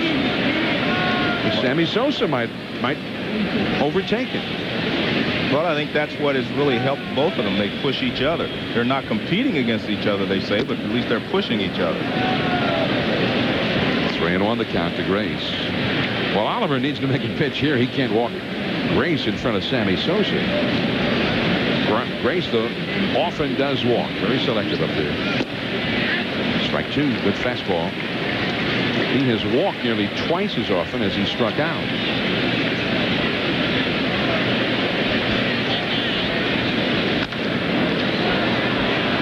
High, lazy fly, left field, Gant.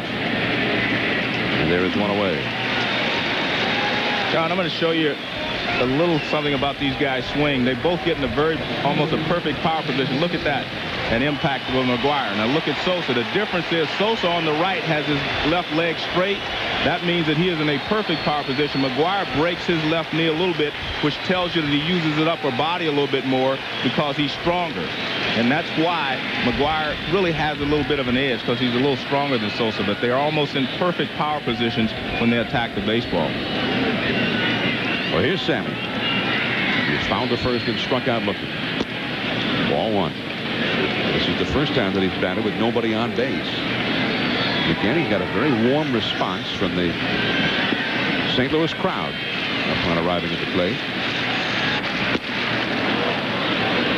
We saw Big Mac at number 61. They want to see Sosa go deep too. Yeah, that's what they came to see. Mark's the man. That's what Sosa keeps saying. No, Stan's the man. Ooh, changeup. So he's thrown him last time up. He threw him a curveball to strike him out that he had not seen in his previous at bat. This time he throws him a changeup, something that he has not seen the entire ball game. Oliver, who until recently was a teammate of Juan Gonzalez, the great Texas Rangers slugger. Sosa fouled on the right field line. Sosa and Gonzalez both were signed by Omar Minaya, who is now the assistant general manager of the New York Mets. They were both acquired at nearly the same time. Gonzalez from the Vega Baja section of Puerto Rico, Sosa from the Dominican. And that's a ball. Even the daylight here, Joe, is seeing flash bulbs going off from thousands of cameras with each pitch, both to Sosa and McWire. I don't think they're going to help that much. 3-2 the count. He struck him out. Foul tip into the glove of Marrero. And that pitch was a little bit out of the strike zone. High fastball away. And Sosa went after it. Well, let's take a look at how he started him off. Fastball down, then fastball over the outside corner. A breaking ball away, a changeup, I'm sorry. And then he gets a fastball away, fouls it out of the play. High fastball and another high fastball, and he chases it. Run out on the hill. Delano DeShields. Nice play. And just like that, the Cubs are gone in order. First time all day. Last of the 6. 2-0 St. Louis. Cards 2, Cubs nothing. Last of the 6th inning from St. Louis. And this guy's got tickets to the next 3 games. And these tickets are awfully exclusive right now. Some people have other ways of viewing the action. Be careful up there, will you? Yeah, Barb Euchre would be proud of that seat. Mark McGwire. He didn't have the big build-up today to number 61. He hit it the first time he batted. Placido Polanco takes ball 1 from Mike Morgan. 2-0. St. Louis is leading. Polanco is grounded to short and grounded to third.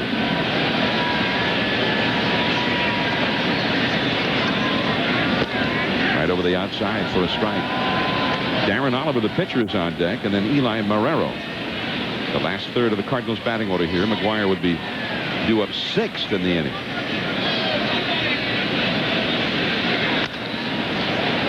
Into right center, Sammy Sosa. And that is out number 1. Wednesday night baseball, the doubleheader at 7:30 Eastern, 4:30 Pacific. We'll have the Cardinals and the Reds. We'll follow Big Mac into Cincinnati, 7:30 Eastern, 4:30 Pacific. And then on ESPN 2, at the same time, the Yankees and the Red Sox. And then that will be the first half of the Wednesday night baseball doubleheader.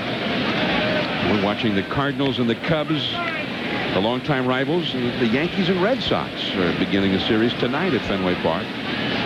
Game 3 of that series will be on ESPN 2. That's a foul off to the right. 0-2. The Giants, who are the 3rd club in the National League wild card chase with the Cubs and the Mets, will be seen in the second half of our Wednesday night doubleheader from San Diego, 10:30 Eastern. And Morgan gets Oliver for out number 2. 3 strikeouts for Morgan. He has not been able to get through an inning without some men reaching base yet. He has given up 3 hits and 6 walks, and he has hit a batter. So they put 10 men on base in the first 5 innings. But they managed to get only 2 runs out of all of that. Keeping score. And you got to keep scoring a day like today. Yeah, you do. You're here to be part of history. You've got to keep scoring. That's one of the best souvenirs you could have of a day like this. Eli Marrero. Ball 1. He has homered and walked. 2-0 St. Louis, last of the 6th.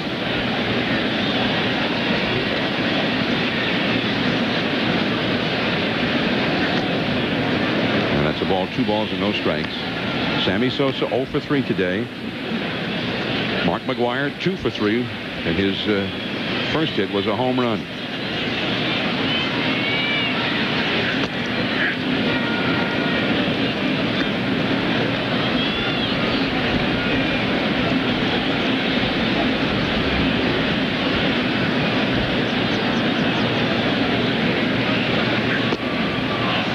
Maris missing on the outside. 3 balls and a strike. When Roger Maris hit the 61 homers, Mickey Mantle finished with 54.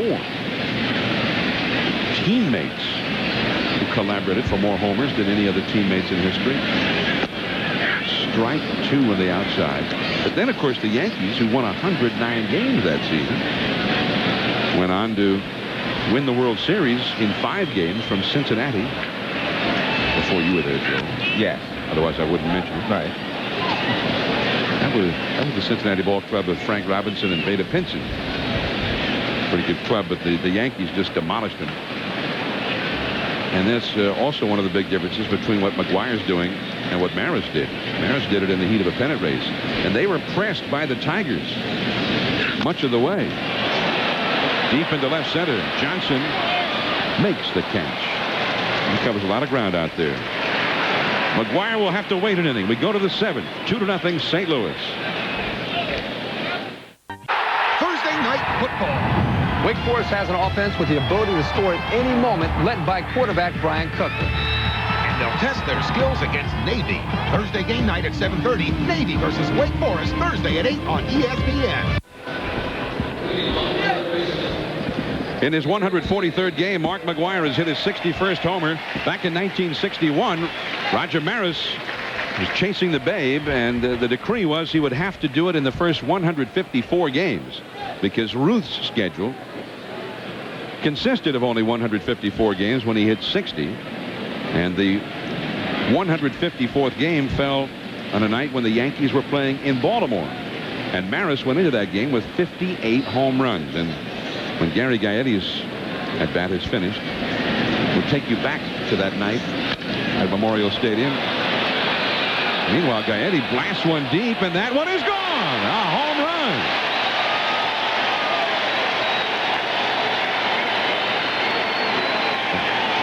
Gary Gaetti gets a big ovation from many Cardinals fans because he did that very thing so many times as a Cardinal. He acknowledges the crowd.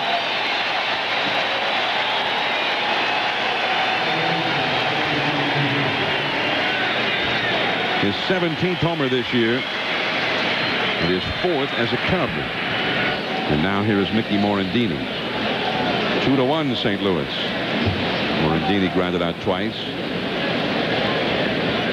That's the worrisome part for the Cardinals here. They've had chances to break this game open and have not done it.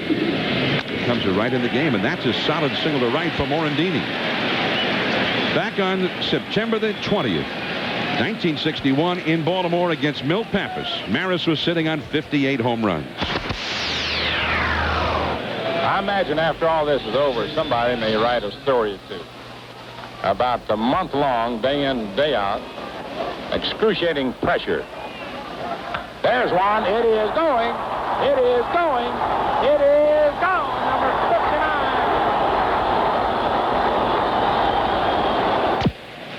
59. And you could hear the ovation in Baltimore that night. Although, as was the case all the way down the stretch, the big crowds were not there for Maris. It did not seem to captivate the country anywhere near as much as what McWire and Sosa have been doing. In Baltimore that night, they had just a little over 20,000 people. Maris had number 59. Later in that game, he would hit a ball to the warning track in right center, but that was as close as he would get to number 60 in those first 154 games. And that, of course, was the great, legendary Hall of Fame broadcaster Mel Allen, then the voice of the Yankees, as he described number 59 for Roger Maris. And it was interesting, Joe, talking about the excruciating pressure that Maris was under. Right. I think that's the difference between Sosa, McGwire, and Maris. That's a big difference. There's a bunt by Scott Service. Nicely done. McGwire. Wow, nice play by Big Mac. With DeShields covering, and Morandini has been moved to second base.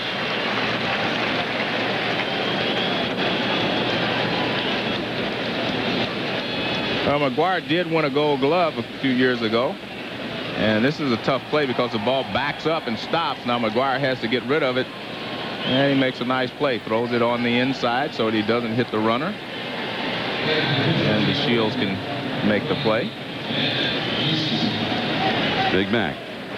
I think a lot of fans kind of gasped when they saw McWire fall over after making that throw. As if to say, it's fine to make a good play. Don't hurt yourself. Not now. Matt Mieske will come up and pinch hit from Mike Morgan. The Cardinal bullpen is very busy right now.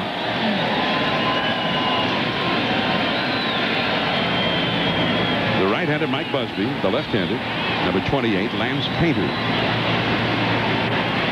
So the possible tying run is in scoring position here in Riggleman. Playing very conservatively here, trying to get the tying run home in the 7th inning. And La Russa is heading out. He's going to bring in, actually going to bring in his left-hander here, Lance Painter, with the right-hander batting Mieske up there. 2-1 St. Louis. We'll be back.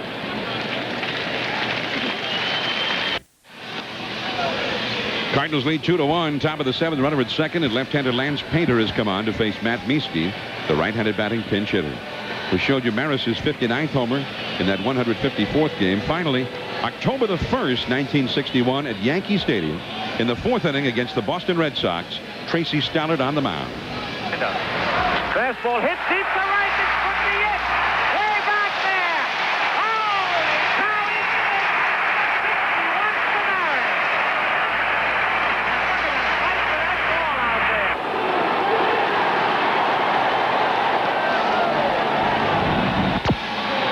9. And Maris had to be pushed out of the dugout by some of his teammates like Bill Skowron, among others, because the fans just wouldn't stop until he came out and took a bow. That was not commonplace at that time. Finally, they pushed him out of the dugout, made him doff his cap to acknowledge the crowd. But it wasn't necessarily a happy occasion for Maris, perhaps a relief that it was at long last over. Well, I think it's a relief for McWire to at least get to 61 as well, but not nearly the same pressure or stress that Maris was under. You know, the crowd was that day for him to hit the historic 61st, 23,154. And here are the Cardinals not even in a pennant race and all sold out for the rest of the year. The Cardinals are going to draw about 3.2 million. Here at home in 1998 with a bad ball club. Mieske the hitter. Starting and then stopping Morandini. He'll remain at second base. 2-0 the count with the left-handed batting Lance Johnson on deck. 23,000 plus at Yankee Stadium when he hit number 61, and most of them, they say, were out in right field. They all wanted to catch that ball. It was Phil Rizzuto who had the play-by-play description of Maris's 61st. I read an interview with Scooter about the call, and they asked him if he had given it some thought in advance what he was going to say if he was on when Maris hit the homer. And Rizzuto, in typical Rizzuto fashion, said, "No, I wish I had thought about it for a while." He said, "Maybe I would have come up with something better than holy cow." Come on, Scooter. Holy cow is perfect.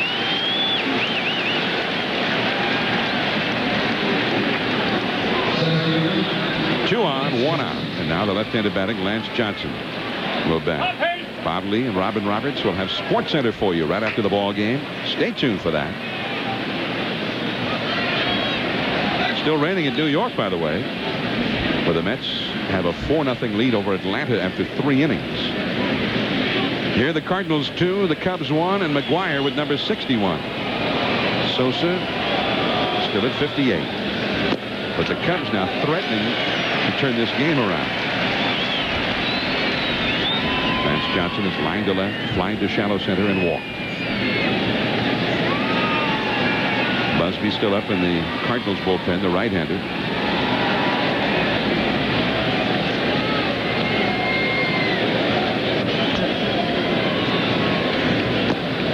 Pretty impressive performance by Darren Oliver until here in the 7th, Joe. And I wonder if he just started to wilt in the heat. Well, it's very warm here, and so it doesn't surprise you. You lose, you know, in Major League Baseball, you lose a half a foot off that fastball, and all of a sudden the hitters can start to catch up with it. Now The strike on the outside. Now it is 1-2. Gary Gaetti started the inning with a home run against his former team. Gaetti, who has hit better than .370 in the 18 games he's played since going to the Cubs.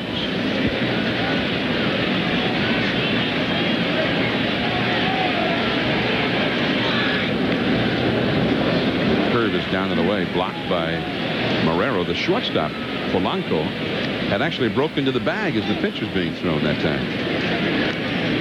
I mentioned the Cubs in the wild card race. They have a 1-game advantage over the Mets, 3 over the Giants. The Giants play later tonight in San Diego. The Mets, as we say, are leading Atlanta, but in a rain delay. It's become a rather lengthy rain delay at Shea Stadium.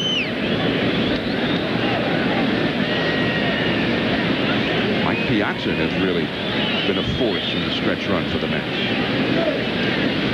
just as they hoped he would be. Third ball bounced foul.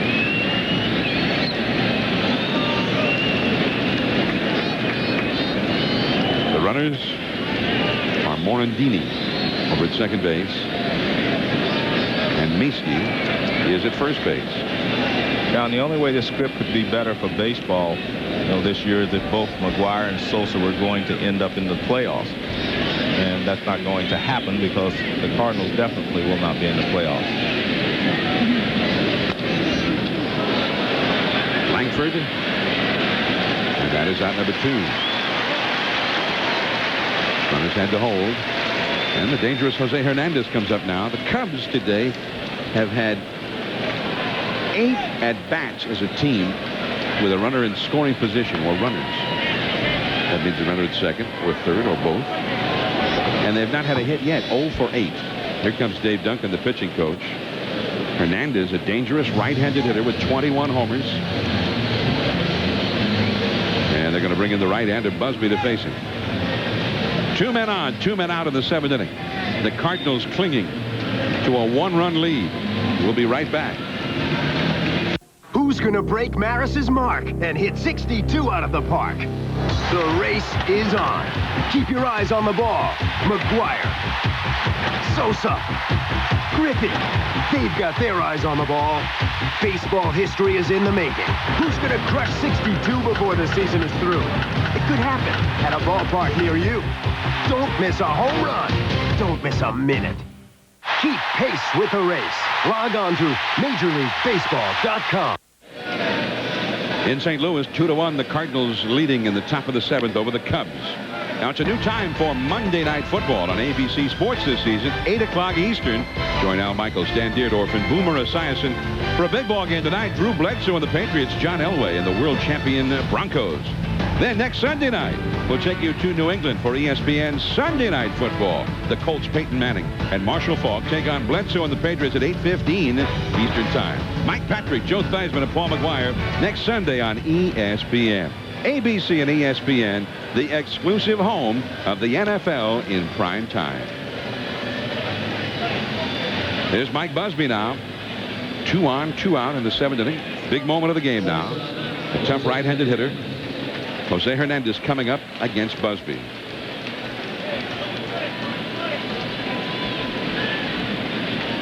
The runners, Morandini, the possible tying run at second. Mieske, the possible go-ahead run at first. Both better to run than anything here with 2 down. Cubs pinch hit for Mike Morgan, their starting pitcher. And their bullpen is busy right now. That's Hernandez. 1 for 3. Stands in. 2-1 St. Louis. Over the outside corner for a called strike. Not only a huge crowd of baseball fans here today, but a huge media turnout. Somewhere in the vicinity of 700 members of the media here to cover this one, including a reporter and or columnist from every major league city except for Montreal.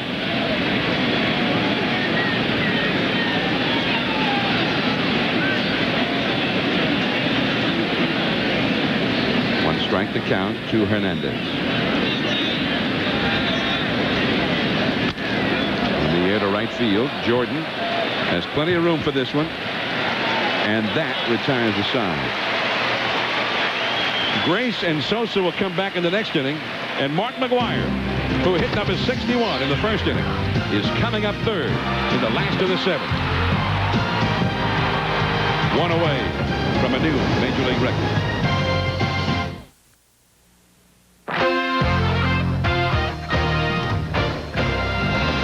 This ESPN Major League Baseball special is brought to you by Domino's, delivering 1 million smiles a day. And that's the view from high above Busch Stadium. The aerial view of Busch Stadium is from the Bud 1 airship, brought to you by Brew Refresh Budweiser, the official beer of Major League Baseball. Glad to have them with us. I'm John Miller with Joe Morgan and Mark McWire. We don't know how many more at-bats he's going to get. Perhaps his final plate appearance will come here in the seventh. He is one away from going where no major leaguer has gone before. He has equaled Maris. Nobody has ever gone as far as 62 home runs. Strike 1-2, Delino DeShields. Brian Jordan on deck. McWire third in the inning against the new Cubs pitcher, Matt Karchner, has come on to take over from Mike Morgan.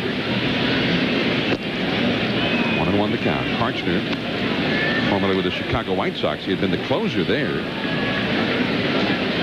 And he comes in here, perhaps into the onrushing tide of history, Joe. Karchner has given up a home run to McWire this year. And it was a dramatic home run at Wrigley Field back on August the 19th. McWire had one of those incredible days. His club was trailing in the 8th inning, and McWire homered to tie the game at Wrigley against Karchner. Then, with the score still tied in the 10th, McWire homered against Mulholland, and that was the game winner.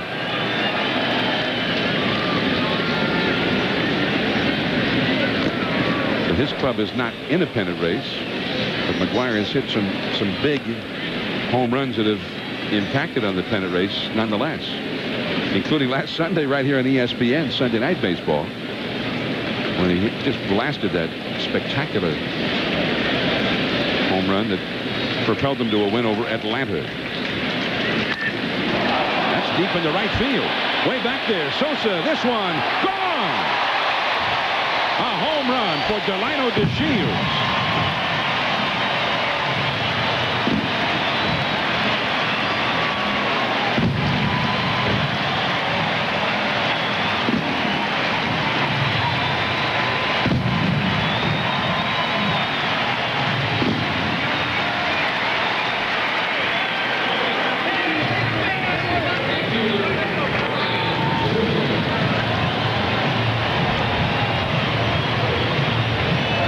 I think everyone's thinking long ball today. Watch him. He turns on this. He's really trying to drive it, and he does. He hits it over the right field wall for a home run. Now Brian Jordan, Gaetti. Jordan gone on one pitch, and now here comes McWire. One away from history.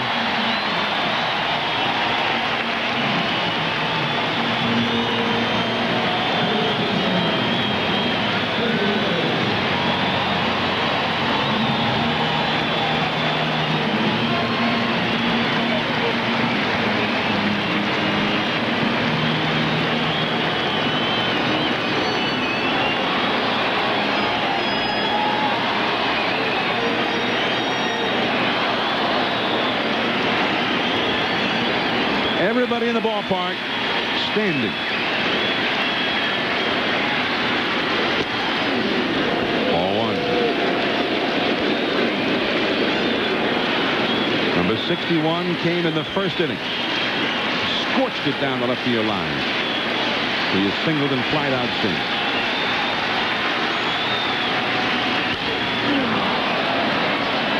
Coming back, service, but no play. It's in amongst the spectators. And a scramble for that one as well.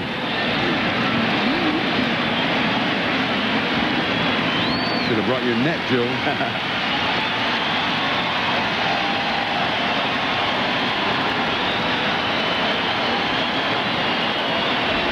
62. Never been done in the big leagues. Just misses. 2-1. Cubs bullpen is very busy.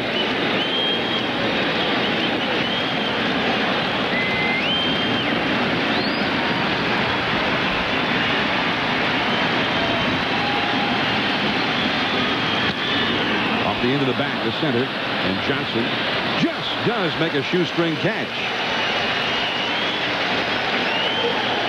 So now we don't know if he'll get up to the plate again.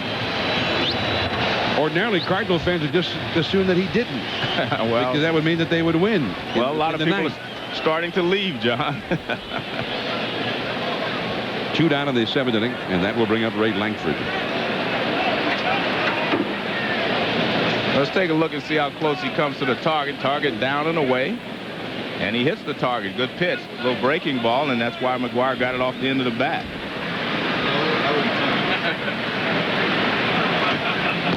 There was one game this year McWire hit 3 ground balls on the infield. It's the only time it's happened all year. I mean, whatever he hits, home run otherwise, he gets the ball in the air. Well, he has he used to have a real big uppercut.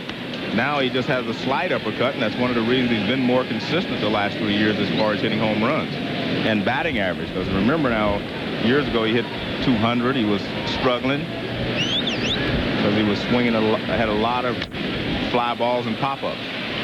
Plus, it was much easier to pitch to him. I think one of the things Tony La Russa said is that he has seen this guy mature. When he first came up, he'd hit home runs, and they'd get him out, and he didn't even want to know what they got him out with his last at bat. He wasn't even thinking about at bats. All he was thinking about was his next swing. He wasn't thinking about how they got him out. He didn't want to know anything about the pitchers. He said now he's seen him mature into a guy that knows all the pitchers, even though he's new in this league. He works the counts. He does everything that a good hitter does. In fact, he hits more home runs on 1 and 2 now than he ever did. Past the diving Grace, a base hit for Langford. Cardinals need to have 5 men reach base for McWire to get up in the 8th inning. Well, let's take a look at Mark McWire. See that uppercut, more of an uppercut in 1991 when he really struggled. See, that's a lot more level swing right there than he had in 1991, and that was one of the reasons that he struggles so much in 91. A lot of pop-ups, and you always could throw the ball above his belt. High fastballs could get him out. Now he lays off of those pitches, and he handles them a lot better because he doesn't have as big an uppercut as he had then. It was the year that McWire just hit rock bottom. His personal life, professional. He had a divorce, and he just couldn't hit. Well, John, I think in part, the way pitchers pitch him, they're actually pitching to his strength in a lot of cases. You try to keep the ball down, and he swings with that uppercut. He loves the low pitch, so you're pitching to his strength. But you say, okay, you can throw him up and get him out. But by the same token, if you throw him up and you don't get it up, he's going to hit the ball out of the ballpark. I mean, middle of the plate in and up is the way to pitch him. But your margin for error is so little in there that a lot of pitchers stay away from that area, and they just try to stay away, down and away. Ron Gant, the hitter, he's had 2 walks, and he's been hit by a pitch. In 1991, Mark McWire hit .201 with 22 homers and only 75 runs batted in. Let's see how it had started out beautifully for him. As a rookie, he set the all-time rookie record. He had 49 home runs that year. There goes Langford, and he will steal without a throw.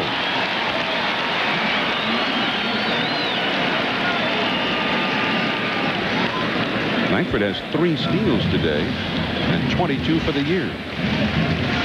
And that gets him into the 20-20 club again.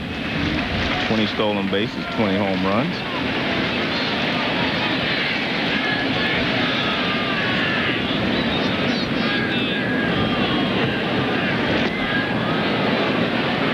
Swinging away in 3-0.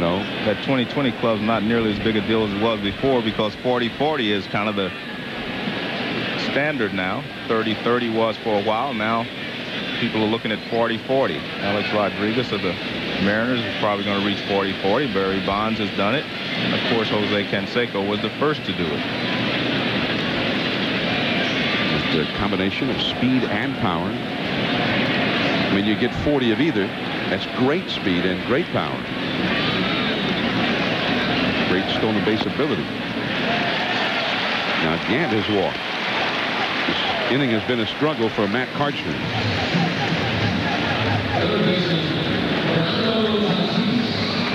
Mark McGwire and the Cardinals will come up again on ESPN Wednesday Night Baseball, 7:30 Eastern, 4:30 Pacific, as they take on the Cincinnati Reds at Synergy Field. The Yankees and Red Sox at Fenway Park will be seen on ESPN2 at the same time. Subject to blackout. Check your local listings. McGwire, we don't know if he's going to get up again today, but we will be with him on Wednesday from Cincinnati. And I guess you're going to drive over there and watch that game, huh? Yeah. I'm going to drive back to San Diego tonight. Okay. And then take off. Head back to Cincinnati Wednesday. Wish I could join you. I want to catch all the big games, Joe. Fernando Tatis, 2 on, 2 out, a run in. Strike in the inside. 3-1, the Cardinals lead now in the 8th inning. And the Cubs come to bat. Their big hitters would be due up. Mark Grace and then Sammy Sosa due up second in the 8th. He's hitless today and homerless.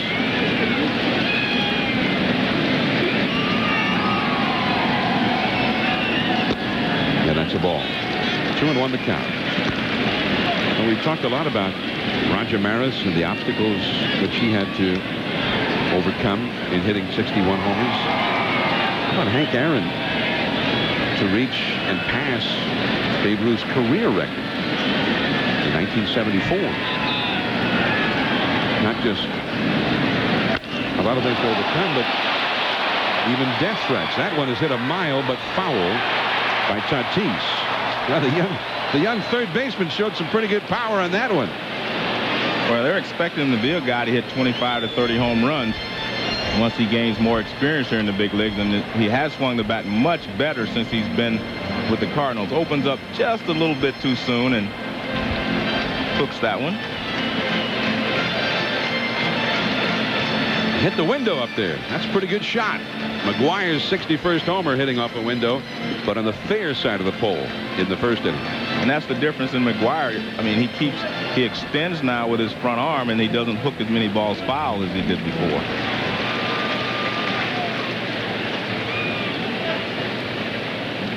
Fernando Tatis, 0 for 2 with a walk. He's got a piece of that one. But Hank Aaron received many death threats. And when he hit number 715 in Atlanta against Al Downing, 1974, the celebration began. And his mom and dad came out on the field to meet him. And his mom, Estella, ran up to him and squeezed him in a big hug. He said he didn't know his mom was that strong to squeeze him that hard. And he found out later that she was trying to protect him just in case one of those threats was attempting to become true. That's the inning. Tatis is down. Now Grace and Sammy Sosa coming up. Cards 3, Cubs 1. Sosa will be coming up second here in the 8th inning. Meanwhile, we've got Dave Campbell for the Hall of Famer Lou Brock. Thank you, John. Lou, you set the all-time stolen base record, beat Ty Cobb, then you had it broken. What were the emotions both times? Well, of course, I don't think you're dealing primarily with emotion at the time because you're in a zone, particularly the season record like Mark is chasing. That is one you must perform. The other one is just you go out and do your thing. But the most pressure was on the season record. Good seeing you, teammate. Hey, good to see you, Dave. Okay, John? Lou Brock. And Joe, one of your fellow baseball immortals. I think Dave Campbell's been a teammate of every player. he played everywhere, didn't he? Yeah, he got moved around a lot. Mike Busby to Mark Grace. And the job right here, Joe, is to keep Grace off the bases with Sammy Sosa coming up. And even I know that. And Grace has been kept off the bases. 0 for 3. 1-2 the count. 58 home runs for Sosa. I mean, he's way ahead of Maris and the Babe both. Maris hit number 58 in his 152nd game. Strike 3 called. Grace did not seem to like the call. Now Sosa. Well, one thing for you home run chase followers, this gives Busby a chance to be maybe a little more aggressive with Sosa than if he were the tying run and working out of the stretch.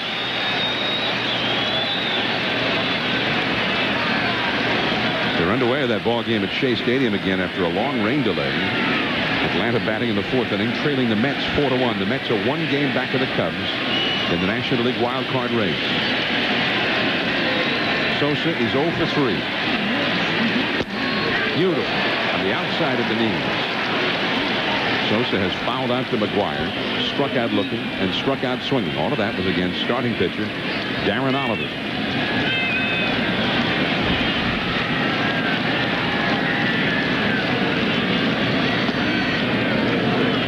Ball, 1 strike. This is something that's quite a bit different than Maris's time, and especially since the Babe's time. The advent of relief pitching into specialists, middlemen, setup men, closers. It's this time of the game you're most likely going to face somebody other than the starter. A fresh arm always comes in towards the late innings, and that's why I don't think anyone will ever break Joe DiMaggio's 56-game hitting streak, because you're just facing a top-notch pitcher every time you go to bat, and it's going to be difficult for someone to sustain that over 57 ball games. Well, Maris got to face every team 18 times. In fact, he had 36 games where he got to face expansion team pitching. He had 13 homers against the 2 expansion teams in 61. 1-2 to Sosa. 2-2. Ruth, of course, they played every other team 22 times. And it was the rare game where the bullpen was used. So he got to see a lot of pitchers a lot of times.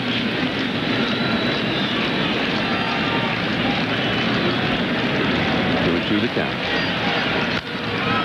That's a base hit to left field. And that pitch was about ankle high, it looked like. Well, the one thing that Sosa has been able to do the entire season, as you see him congratulating Mark McGwire.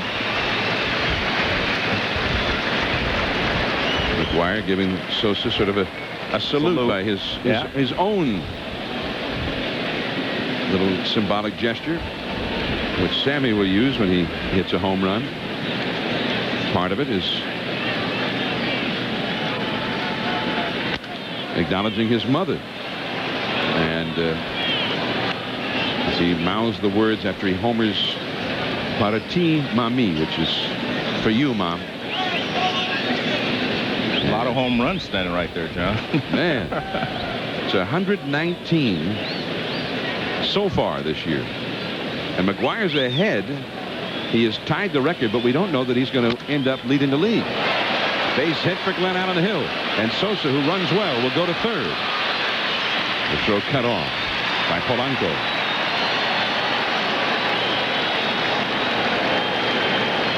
Now Gaetti, the former Cardinal, who homered his last time, with a chance to do more damage against the Cards.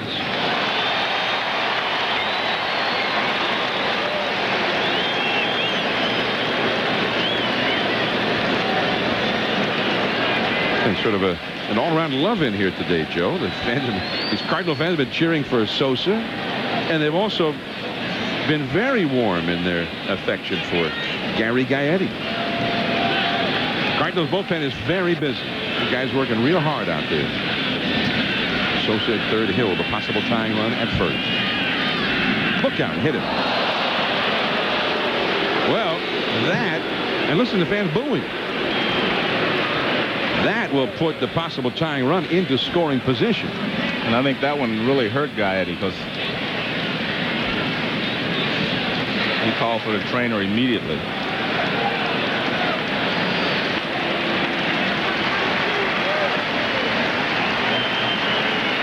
Says he's okay. Dan Radisson, the first base coach, greeting him there. Well, he hits him on the left arm, right above the elbow, but he doesn't go to first base. He immediately calls for the trainer.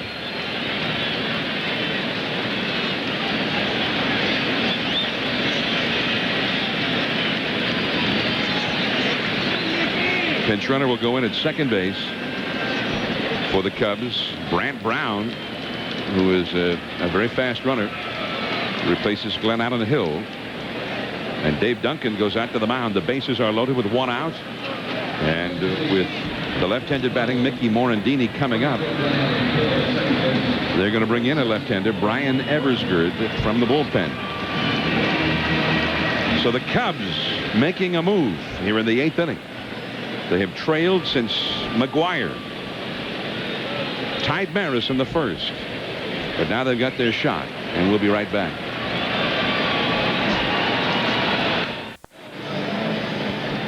Cardinals lead 3-1 at the top of the 8th, but the Chicago Cubs, the National League wild card race leaders, are making a threat. The bases are loaded with only one man out, and the new pitcher has come on, Brian Eversgerd, to face the left-handed batting Mickey Morandini. I'll tell you what, John, Mickey Morandini was a guy that's really helped this ball club.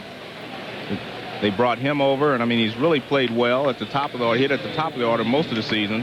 He's gotten on base a lot for them. He's been a very good clutch hitter.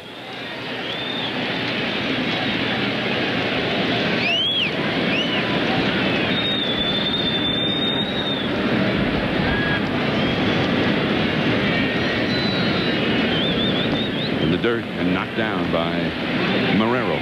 It's Sosa at third base. He started this with a single. And really, that's what they needed. They would like to have seen the home run, number 59, but they needed somebody to get on base, and Sosa was the man who did it. Bryant Brown, the pinch runner for Hill at second, the possible tying run. Gaetti, the runner at first, the possible go-ahead run. The middle infield, double play deck. Slider misses, and now Eversgerd is in a hole. Mickey Morandini, the former Philadelphia Philly, a great pickup for the Cubs in the offseason. He's hit over 300. His on-base average is near 400. He's played an outstanding second base. That's a strike. Against left-handers, though, he has hit only 220. So La Russa plays the percentages, going to Eversgerd.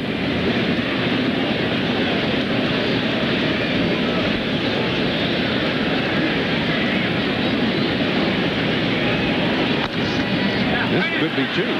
Here's one. Placido Polanco not in time. Sosa scores, and Brown goes to third.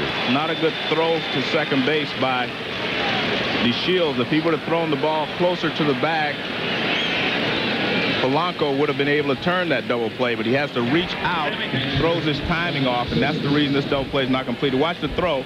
It's to the right field side. See right there, he's got to compose himself. Now he has to throw back across, not in time. If that ball would have been closer to the bag, I think he could have made the double play. I'm not so sure that Polanco even touched second base, but the throw was wide of the bag. It's a one-run game again, 3-2. And Brown, the possible tie run, now at third base. Gaetti wiped out on the force out. Morandini at first. He gets an RBI. Scott service, ball one. Cardinals, the late innings this year have been a nightmare. They have lost more games that they led after 8 innings than any Cardinals team the last 44 years. It's a ball. And it is 2-0. The pitcher spot due up next. And the pinch hitter has come out on deck. There he is, Manny Alexander, the right-handed batter. Cubs bullpen is quiet for the moment. That's a foul back and out of play. 2-1 to Service, who was 0 for 2 with a sacrifice bunt. Cardinal bullpen is a cauldron of activity, Joe. Now you see them out there. Frascatore, number 50, and Petkazik, Mark Petkazik in the foreground, number 46. Eversgerd is the last left-hander available to La Russa out of the bullpen.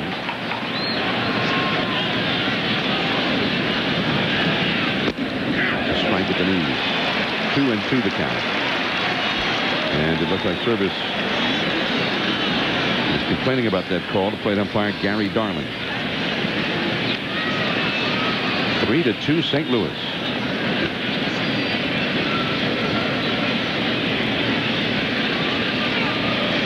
Morandini, the runner at first, possible go-ahead run. Also capable of stealing a base. And that one hits Service. Brown will have to go back to third. The batter is hit by a pitch. The ball immediately is a dead ball. So the bases are loaded. That's the second hit batsman of the inning. Busby hit Gaetti.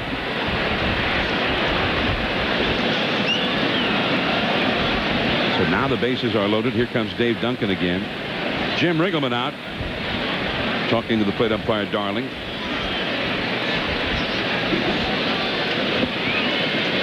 Well, he had 2 strikes on Service. The ball actually hits him right on the toe.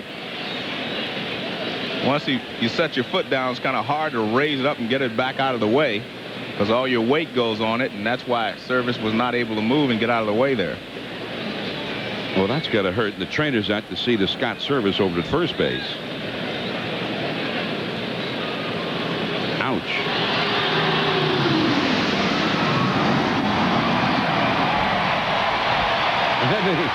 The Blue Angels just went by.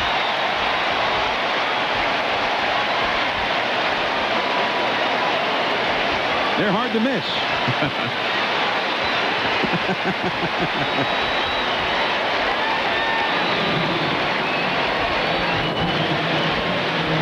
They were doing their impression of a McWire home run.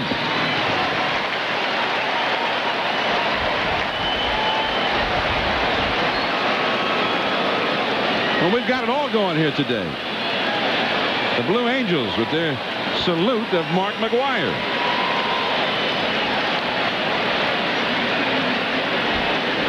That's what they posted on the big message board out in left field as they made their flyby. Here is Manny Alexander.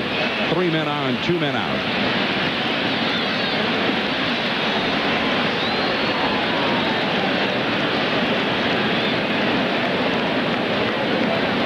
There's Brown at third. Morandini, the possible go-ahead run at second, and Service at first. 2 down in the 8th. They'll be running at the crack of the bat. Too low. Alexander, 235 average, but he is 8 for 21 as a pinch hitter. Sosa in the dugout. He started this rally with a single, and he has scored a run. Big pitch. Strike, and it's 2-1. If one more batter gets on base, whether it's this inning or the 9th inning, Sosa will get one more at bat. I was a little surprised to see him take that pitch, Joe. That looked like the pitch to hit. 2-0. It looked like a good one. I think when you're a pinch hitter and you come off the bench, you do not want to chase something out of the strike zone. And he had thrown 2 pitches out of the strike zone. He wanted to look at one. The chances are you're going to get the same pitch 2-1 that you got 2-0. Well, he'd be ready for it this time, I would guess. 2-1. 3 men on, 2 men out. Blew it by him. Well, he got a tougher pitch to handle. This pitch is away and it's moving away, whereas the other one was right in the middle of the plate. Well, his pitch to hit, I think, is the one he took. 2-2 the count.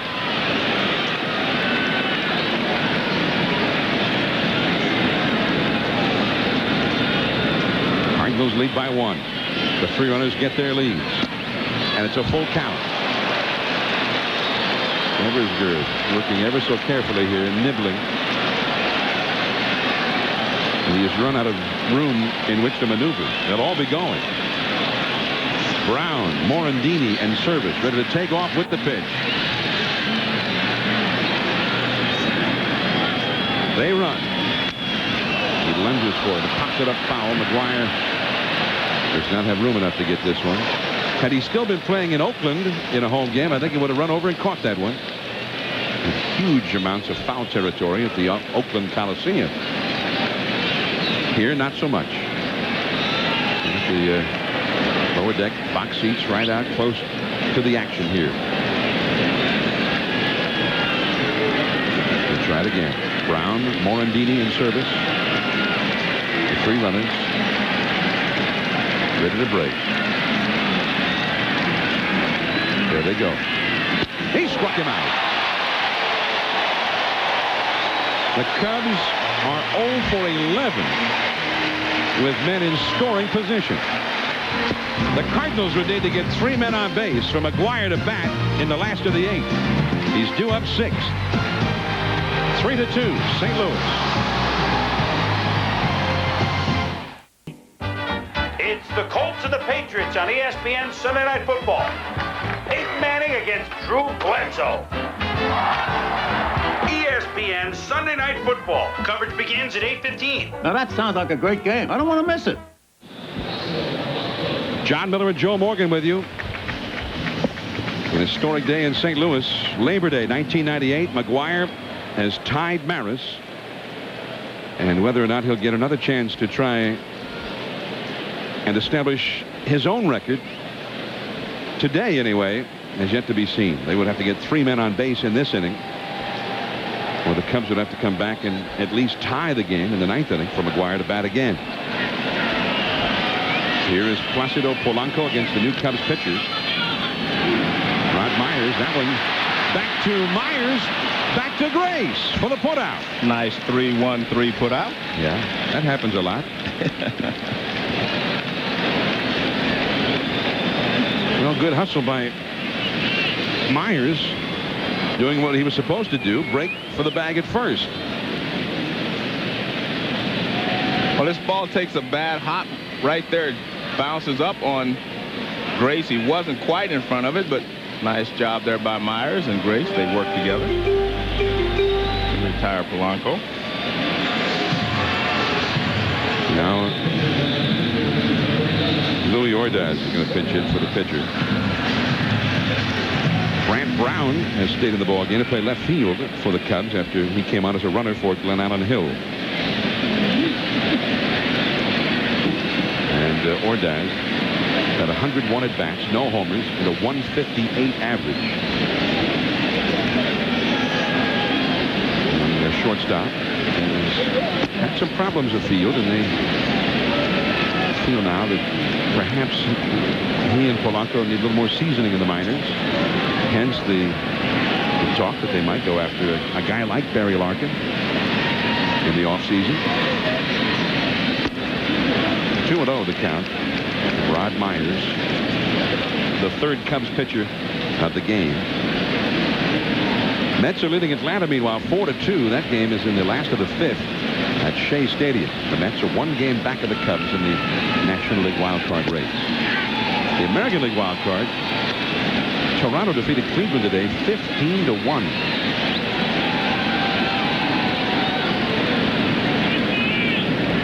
The Red Sox, who lead the wild card over there, play the Yankees tonight at Fenway Park.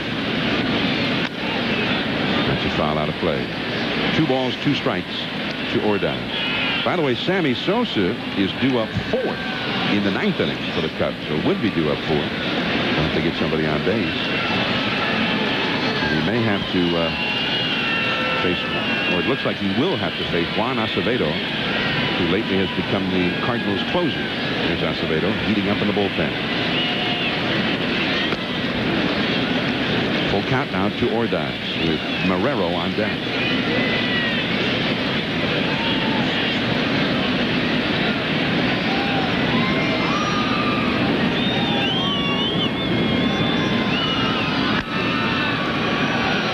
Shallow left, Brant Brown. 2 men gone. Now, let's get an update from Bill Pito. All right, John, you were talking about the Mets and the Braves after a 1 hour and 48-minute rain delay. Eddie Perez here in the top of the 4th. Base hit to score Ryan Klesko. That made it 4-1, and it's now 4-2. The Mets up by 2 in the bottom of the 5th. Twins and Rangers. Rangers 3.5 behind Anaheim as play begins. Juan Gonzalez, his 41st home run of the year. It comes in the 7th. And it's now 6-0 Texas in the bottom of the 8th inning. Thanks, Bill. Juan Gonzalez. That would give him at least 149 runs batted in now.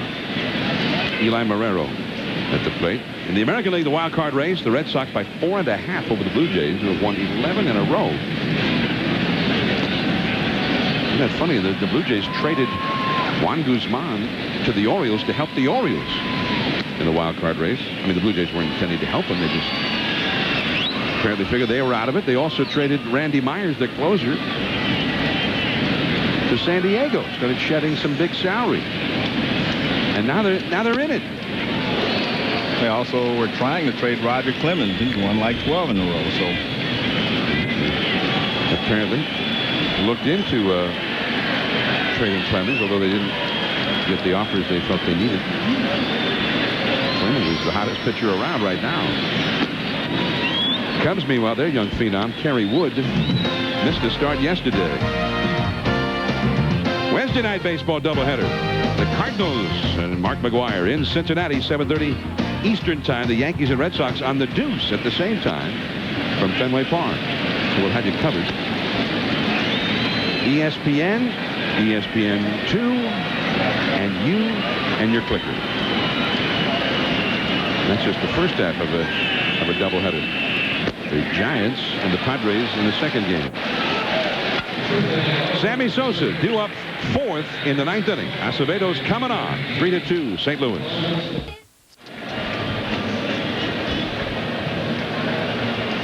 ESPN's baseball special on Labor Day from St. Louis. The Cardinals, with McGwire hitting number 61, are ahead of the Cubs 3-2. Sammy Sosa 1 for 4, although his single in the eighth inning got them started to a rally that netted them only one run. They've not been able to get the big hit in the clutch today. 0 for 11 with runners in scoring position. And now Juan Acevedo comes on to try and close it out, but the Cubs will have the top of their batting order up here. And there are a few changes as well.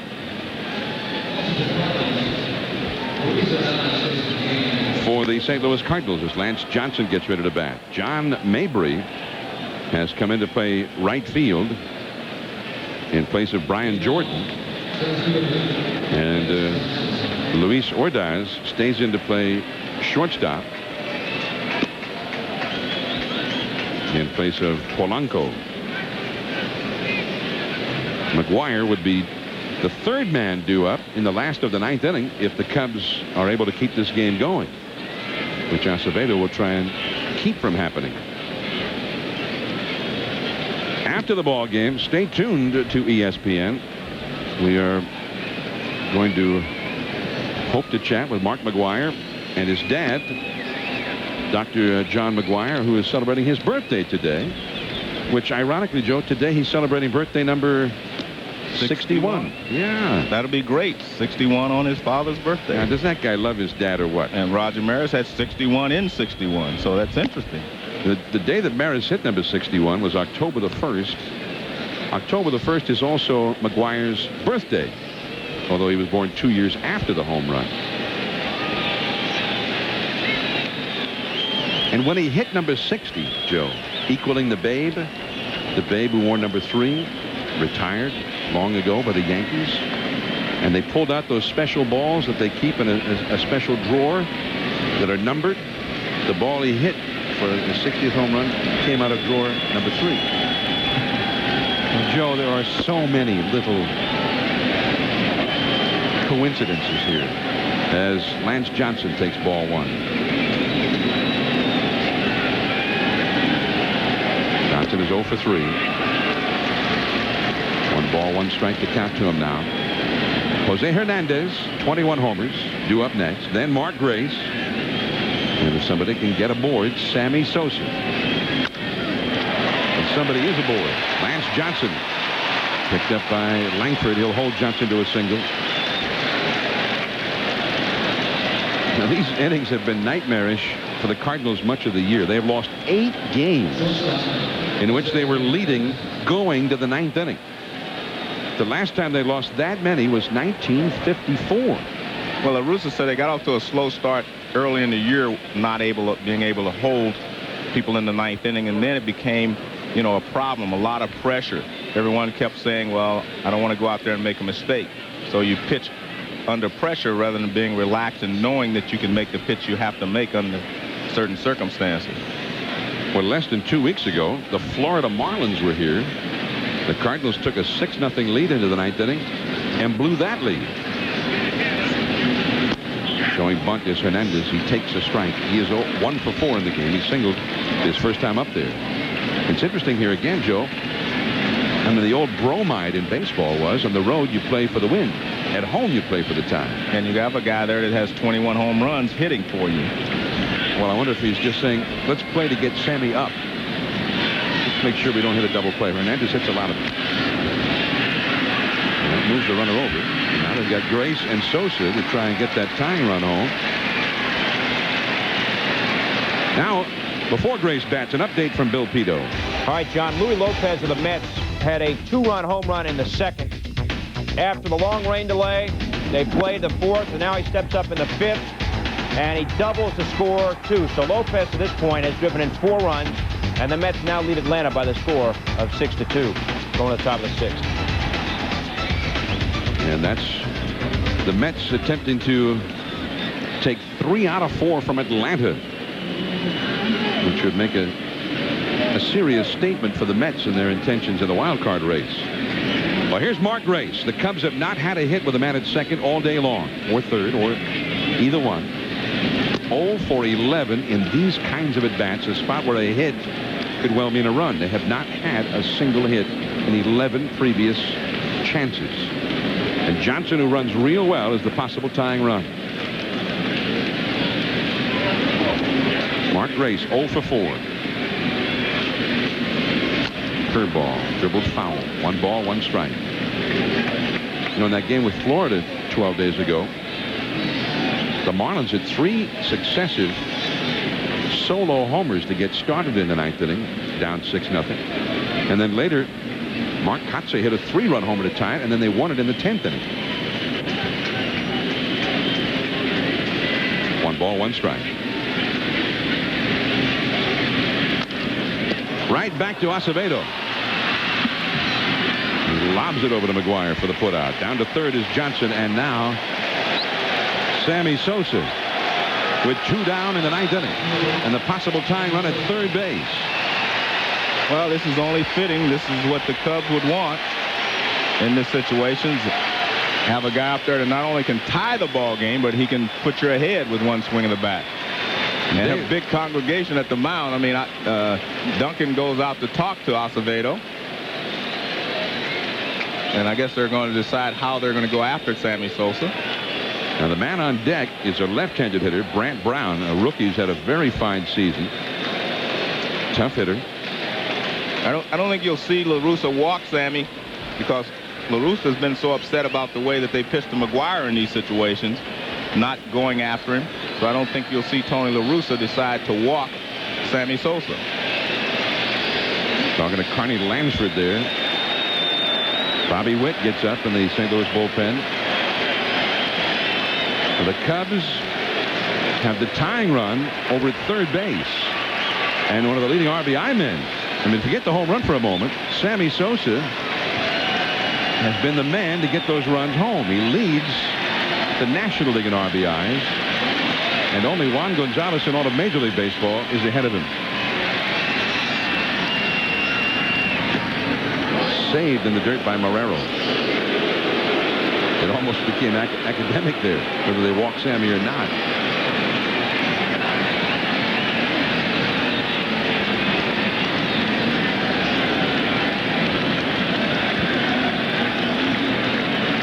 There is Sosa. It's ironic, if Sosa gets a hit here of any kind, he will ensure that McWire gets another at-bat today. Or at least another plate appearance. Fouled that one back. And there's that difference you pointed out, Joe. McWire, who makes you throw one in the strike zone, and Sammy, who goes up there looking to hit the ball and make something happen for his club. Yeah, Sammy's a little more aggressive than McWire. McGuire is aggressive, of course, in the strike zone and just out. Sammy is more of a free swinger. Sosa's walks way up this year over the past, but still he's only walked 61 times. Oh, man. And that's not where the target was. Marrero had the target set up on the outside. Yeah, but sometimes you make a mistake and that ball runs back in, as that one did, and Sammy looking for something away, probably. Ball got on him. took a mighty cut. And he was going for the lead on that one to put the Cubs ahead. But now he's got 2 strikes.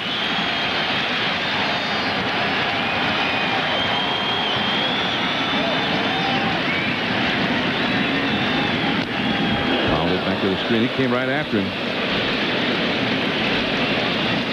Well, I don't think Acevedo wants to take a chance on trying to throw that splitter down in the dirt and have it possibly get away from Marrero. So he said, hey, I threw one fastball by him. He's got to be looking for something else. I'll try another one.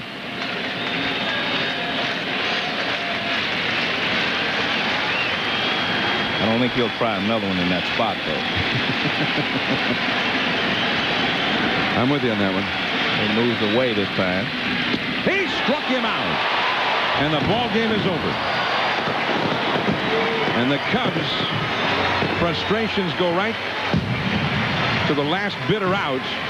Both Grace and Sosa failing to get that hit with the man in scoring position. And the team goes 0 for 13 in those at-bats. Frustrating day for the Cubs. A winnable game. And they just couldn't get the big hit. Definitely a winnable game. They had a lot of opportunities and could not get the base hit with runners in scoring position. This looks like a splitter over the outside part of the plate. Yes, it is. That right over the outside part of the plate. Maybe it was a fastball, but it looked like he had his fingers split apart. Well, that's a fastball. Good pitch there, right on the outside corner. There's the man of the moment. Mark McWire, who hit number 61 in the first inning. They show the moment again on the big screen out in right field. The fans cheering again. What caused delirium at the time. So now, certainly, Joe, if there was ever a question, and I don't think there was, about McWire and the record, it truly seems now just a matter of when and not if. 19 games left in the schedule for the Cardinals, beginning with tomorrow's game, right here against the same Cubs, a night game. And Kent Merker will be out there on the hill going against Sammy Sosa tomorrow. Sosa still with 58 home runs. Mark McWire standing by with our Dave Campbell. Let's go to Dave. Mark, first of all, congratulations. Thank you. It's unbelievable. Speechless. Unbelievable. A little something we found out later today, your dad's 61st birthday. Yeah, and what a better way to say happy birthday. I saw you make a gesture. I mean, so many things after you hit the home run, but you looked right in the box at the Maris family. Well, I pointed to them. You know, the time I met him over in Atlanta, they couldn't be any nicer. And it's what a wonderful feeling. I pointed up to them saying that Roger's in my heart. Blew a kiss to him. And I just said thank you. And, you know, it's just, you know, I know he's with me. And that's really all I can say is thank you to all the Marises. I talked to Kathy. She said Matt got here just before the game, just in time for a hug. I was down there getting my bat, and I said, how you doing? I gave him a kiss. I told him I love him. And next thing you know, I hit a home run. 1 to go. Last game of a homestand tomorrow. Yeah. Always pressure. I don't know if I ever can run away from pressure, but I'll tell you what, I'm enjoying every minute, and what can I say? It's just it's the time of my life right now. Morgan came right after you all day long. So did Karchner. I thought the second at bat you had a pitch to hit as well. Yeah, it's just it was a slider, and I just hit down on it, and you know I got it by G, and I thanked him when I got to third base. I thought you know he's a Gold Glover over there, and I said thank you for pulling the Ole, and he asked me what happened. I said I think the ball just stayed down on him. So that's an old teammate of mine. Sammy Sosa and you had a great press conference before the game. You both appear to really be enjoying this. Well, we are. You know, it's this is stressful, but what can you say? I mean, we're enjoying it. We're two very talented players having just unbelievable years, and we're just riding the wave and along with America. Mark, congratulations. Thank you. We're looking forward to one more. Thank you. Mark McWire, number 61, John. Great moment and a thrill to have been here to see it. McWire homering in the first inning Mark, first of all, against Mike Morgan. And Joe, I mean, it was out of here if you blinked, you might have missed it. Well, John, I've been very fortunate. I've been involved in World Series games. I've seen Pete Rose chasing records. I've seen George Foster, Johnny Bench, some of the greatest players ever chasing records. But I'd have to say this ranks right up there with him to be here and watch Mark McGwire be a part of history. So McGwire hitting number 61, and now tomorrow night he'll go against Steve Traxel, the Cubs starter, and Sosa will be up against the left-hander Kent Merker, and we're planning to be in Cincinnati Wednesday night at 7:30 Eastern to see McGwire go against the Cincinnati Reds. Sports Center coming up next. Stay tuned for that. The Cardinals have beaten the Cubs 3-2. For 2 generations, the number 61 has stood for all things grand and improbable because it topped the Babe himself. Despite incredible pressures, Roger Maris overtook Ruth. Even so, an asterisk was attached to his name because of a longer season. Today, he equaled it. That ball is gone if it's fair. It is a home run. Number 61. He has tied Maris. In this, the 144th game of the season, even Ruth has now been passed. The world tunes in as ballparks erupt. A hug with his son. A record-tying curtain call. 61. It remains a magical figure.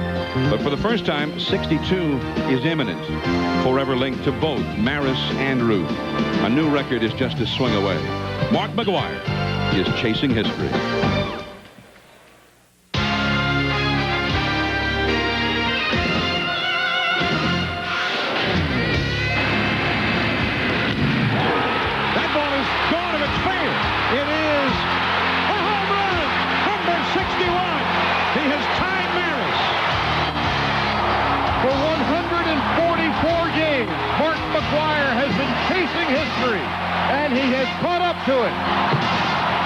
Here it comes to McGwire.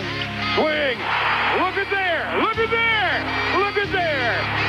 McGwire, number 61. McGwire, right 61, headed for Planet Maris.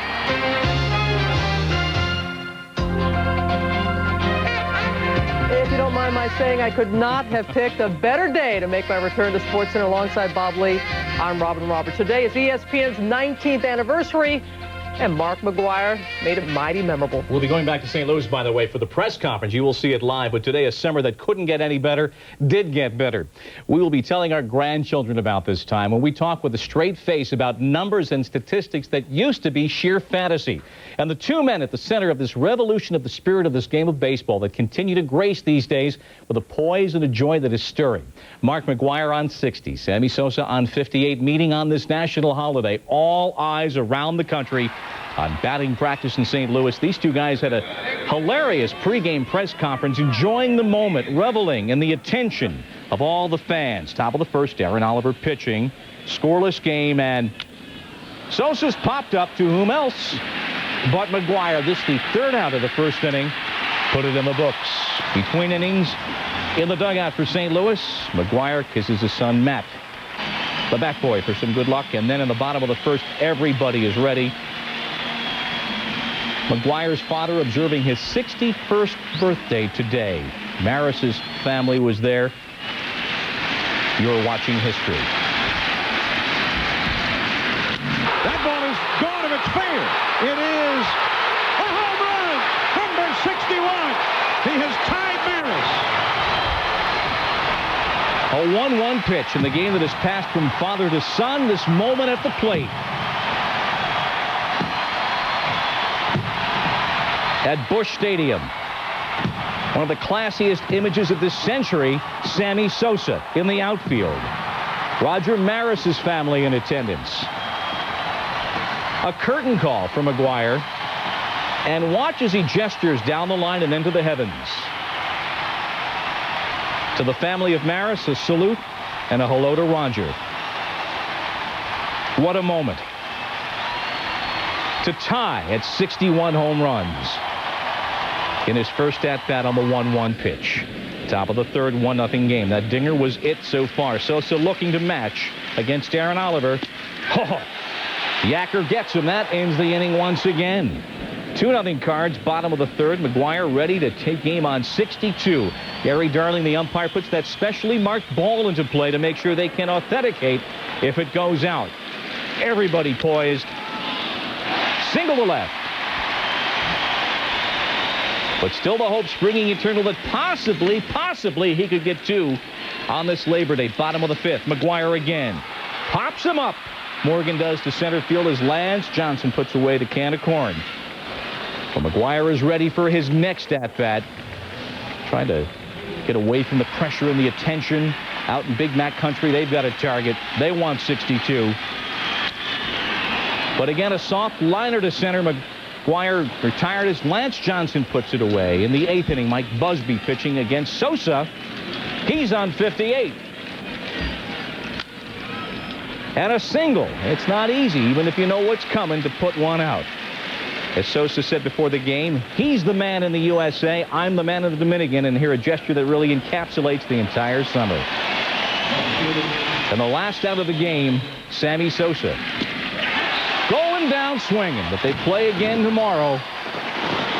So at this moment, that man stands in all eternity tied with Roger Maris. 3-2 the final score. McWire 2 for 4 on the game. Sosa 1 for 5, struck out 3 times. The Cubs, more importantly, in that wild card chase, fall a half game now in front of the Mets. The Cubs today 0 for 13 with runners in scoring position, but all the attention on McWire after the game. I pointed to him, you know, the time I met him over in Atlanta, they couldn't be any nicer. And it's what a wonderful feeling. I pointed up to them saying that Roger's in my heart, blew a kiss to him, and I just said thank you. McWire, with that gesture, thanking Roger Maris's family and showing the appreciation. Kevin Maris on hand for this day. Acknowledged us, and you know, he tapped his heart and looked like you know, he's saying Dad was in his heart, and that shows a lot of respect for the family, what Dad did, and Mark's a heck of a guy. Number 61, a rocket, hit the glass and came down. 10 or 12 people fighting for it. Mike Davidson picked it up. In your own seats, how long have you had the tickets? Well, they're my brother-in-law's seats. He just gave them to me because he's working today. He's got season tickets for the past 3 years. What are you going to do with it? Give it back. Who to? Mark McWire. What a guy. You want anything for it? No, not really. All right, Mike, congratulations. You get it on the rebound. How hard did you have to fight for it? It just rolled underneath the seat, and I just picked it up and held on to it for dear life. Unluckiest man of the season, Mike Davidson's brother-in-law. 61 home runs to comparative appreciation. McWire does it in 94 fewer plate appearances, 142 fewer at-bats, 19 fewer games for it, Frick. There never really was an asterisk, but Fay Vincent unified that seasonal home run record in the early 90s, and McWire has a piece of it now. Robin? All right, Bob, and joining us now live is Peter Gammons. You saw a wild scene at Busch Stadium. I know you wanted to be there, Peter. What were your initial thoughts first about what happened today? Well, my thought for the game that is so good, I mean, these two people are such great men, and they've really, people have attempted to tear them apart. It hasn't worked, and we saw them rise. But I also think it's very important for the game that it's St. Louis, which I happen to believe is the best baseball town in America, and Chicago, which is darn close to it. The way the romanticism has built up around these two guys in those two cities, Robin, I think has been a tremendous thing for the game.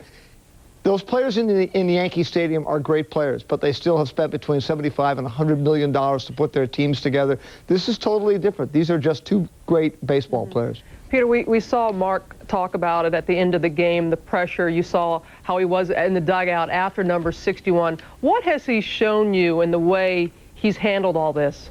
I don't think any of us can even imagine what kind of pressure. I'm not sure there's been anything quite like this in athletics in my lifetime, where the build-up to it from the beginning of spring training. I remember talking to him the second day he was in Florida and asking him if he was ready for this, and he sort of, well, you know, I'm not so sure. Then he homered in the first 4 games of the season, and it was on.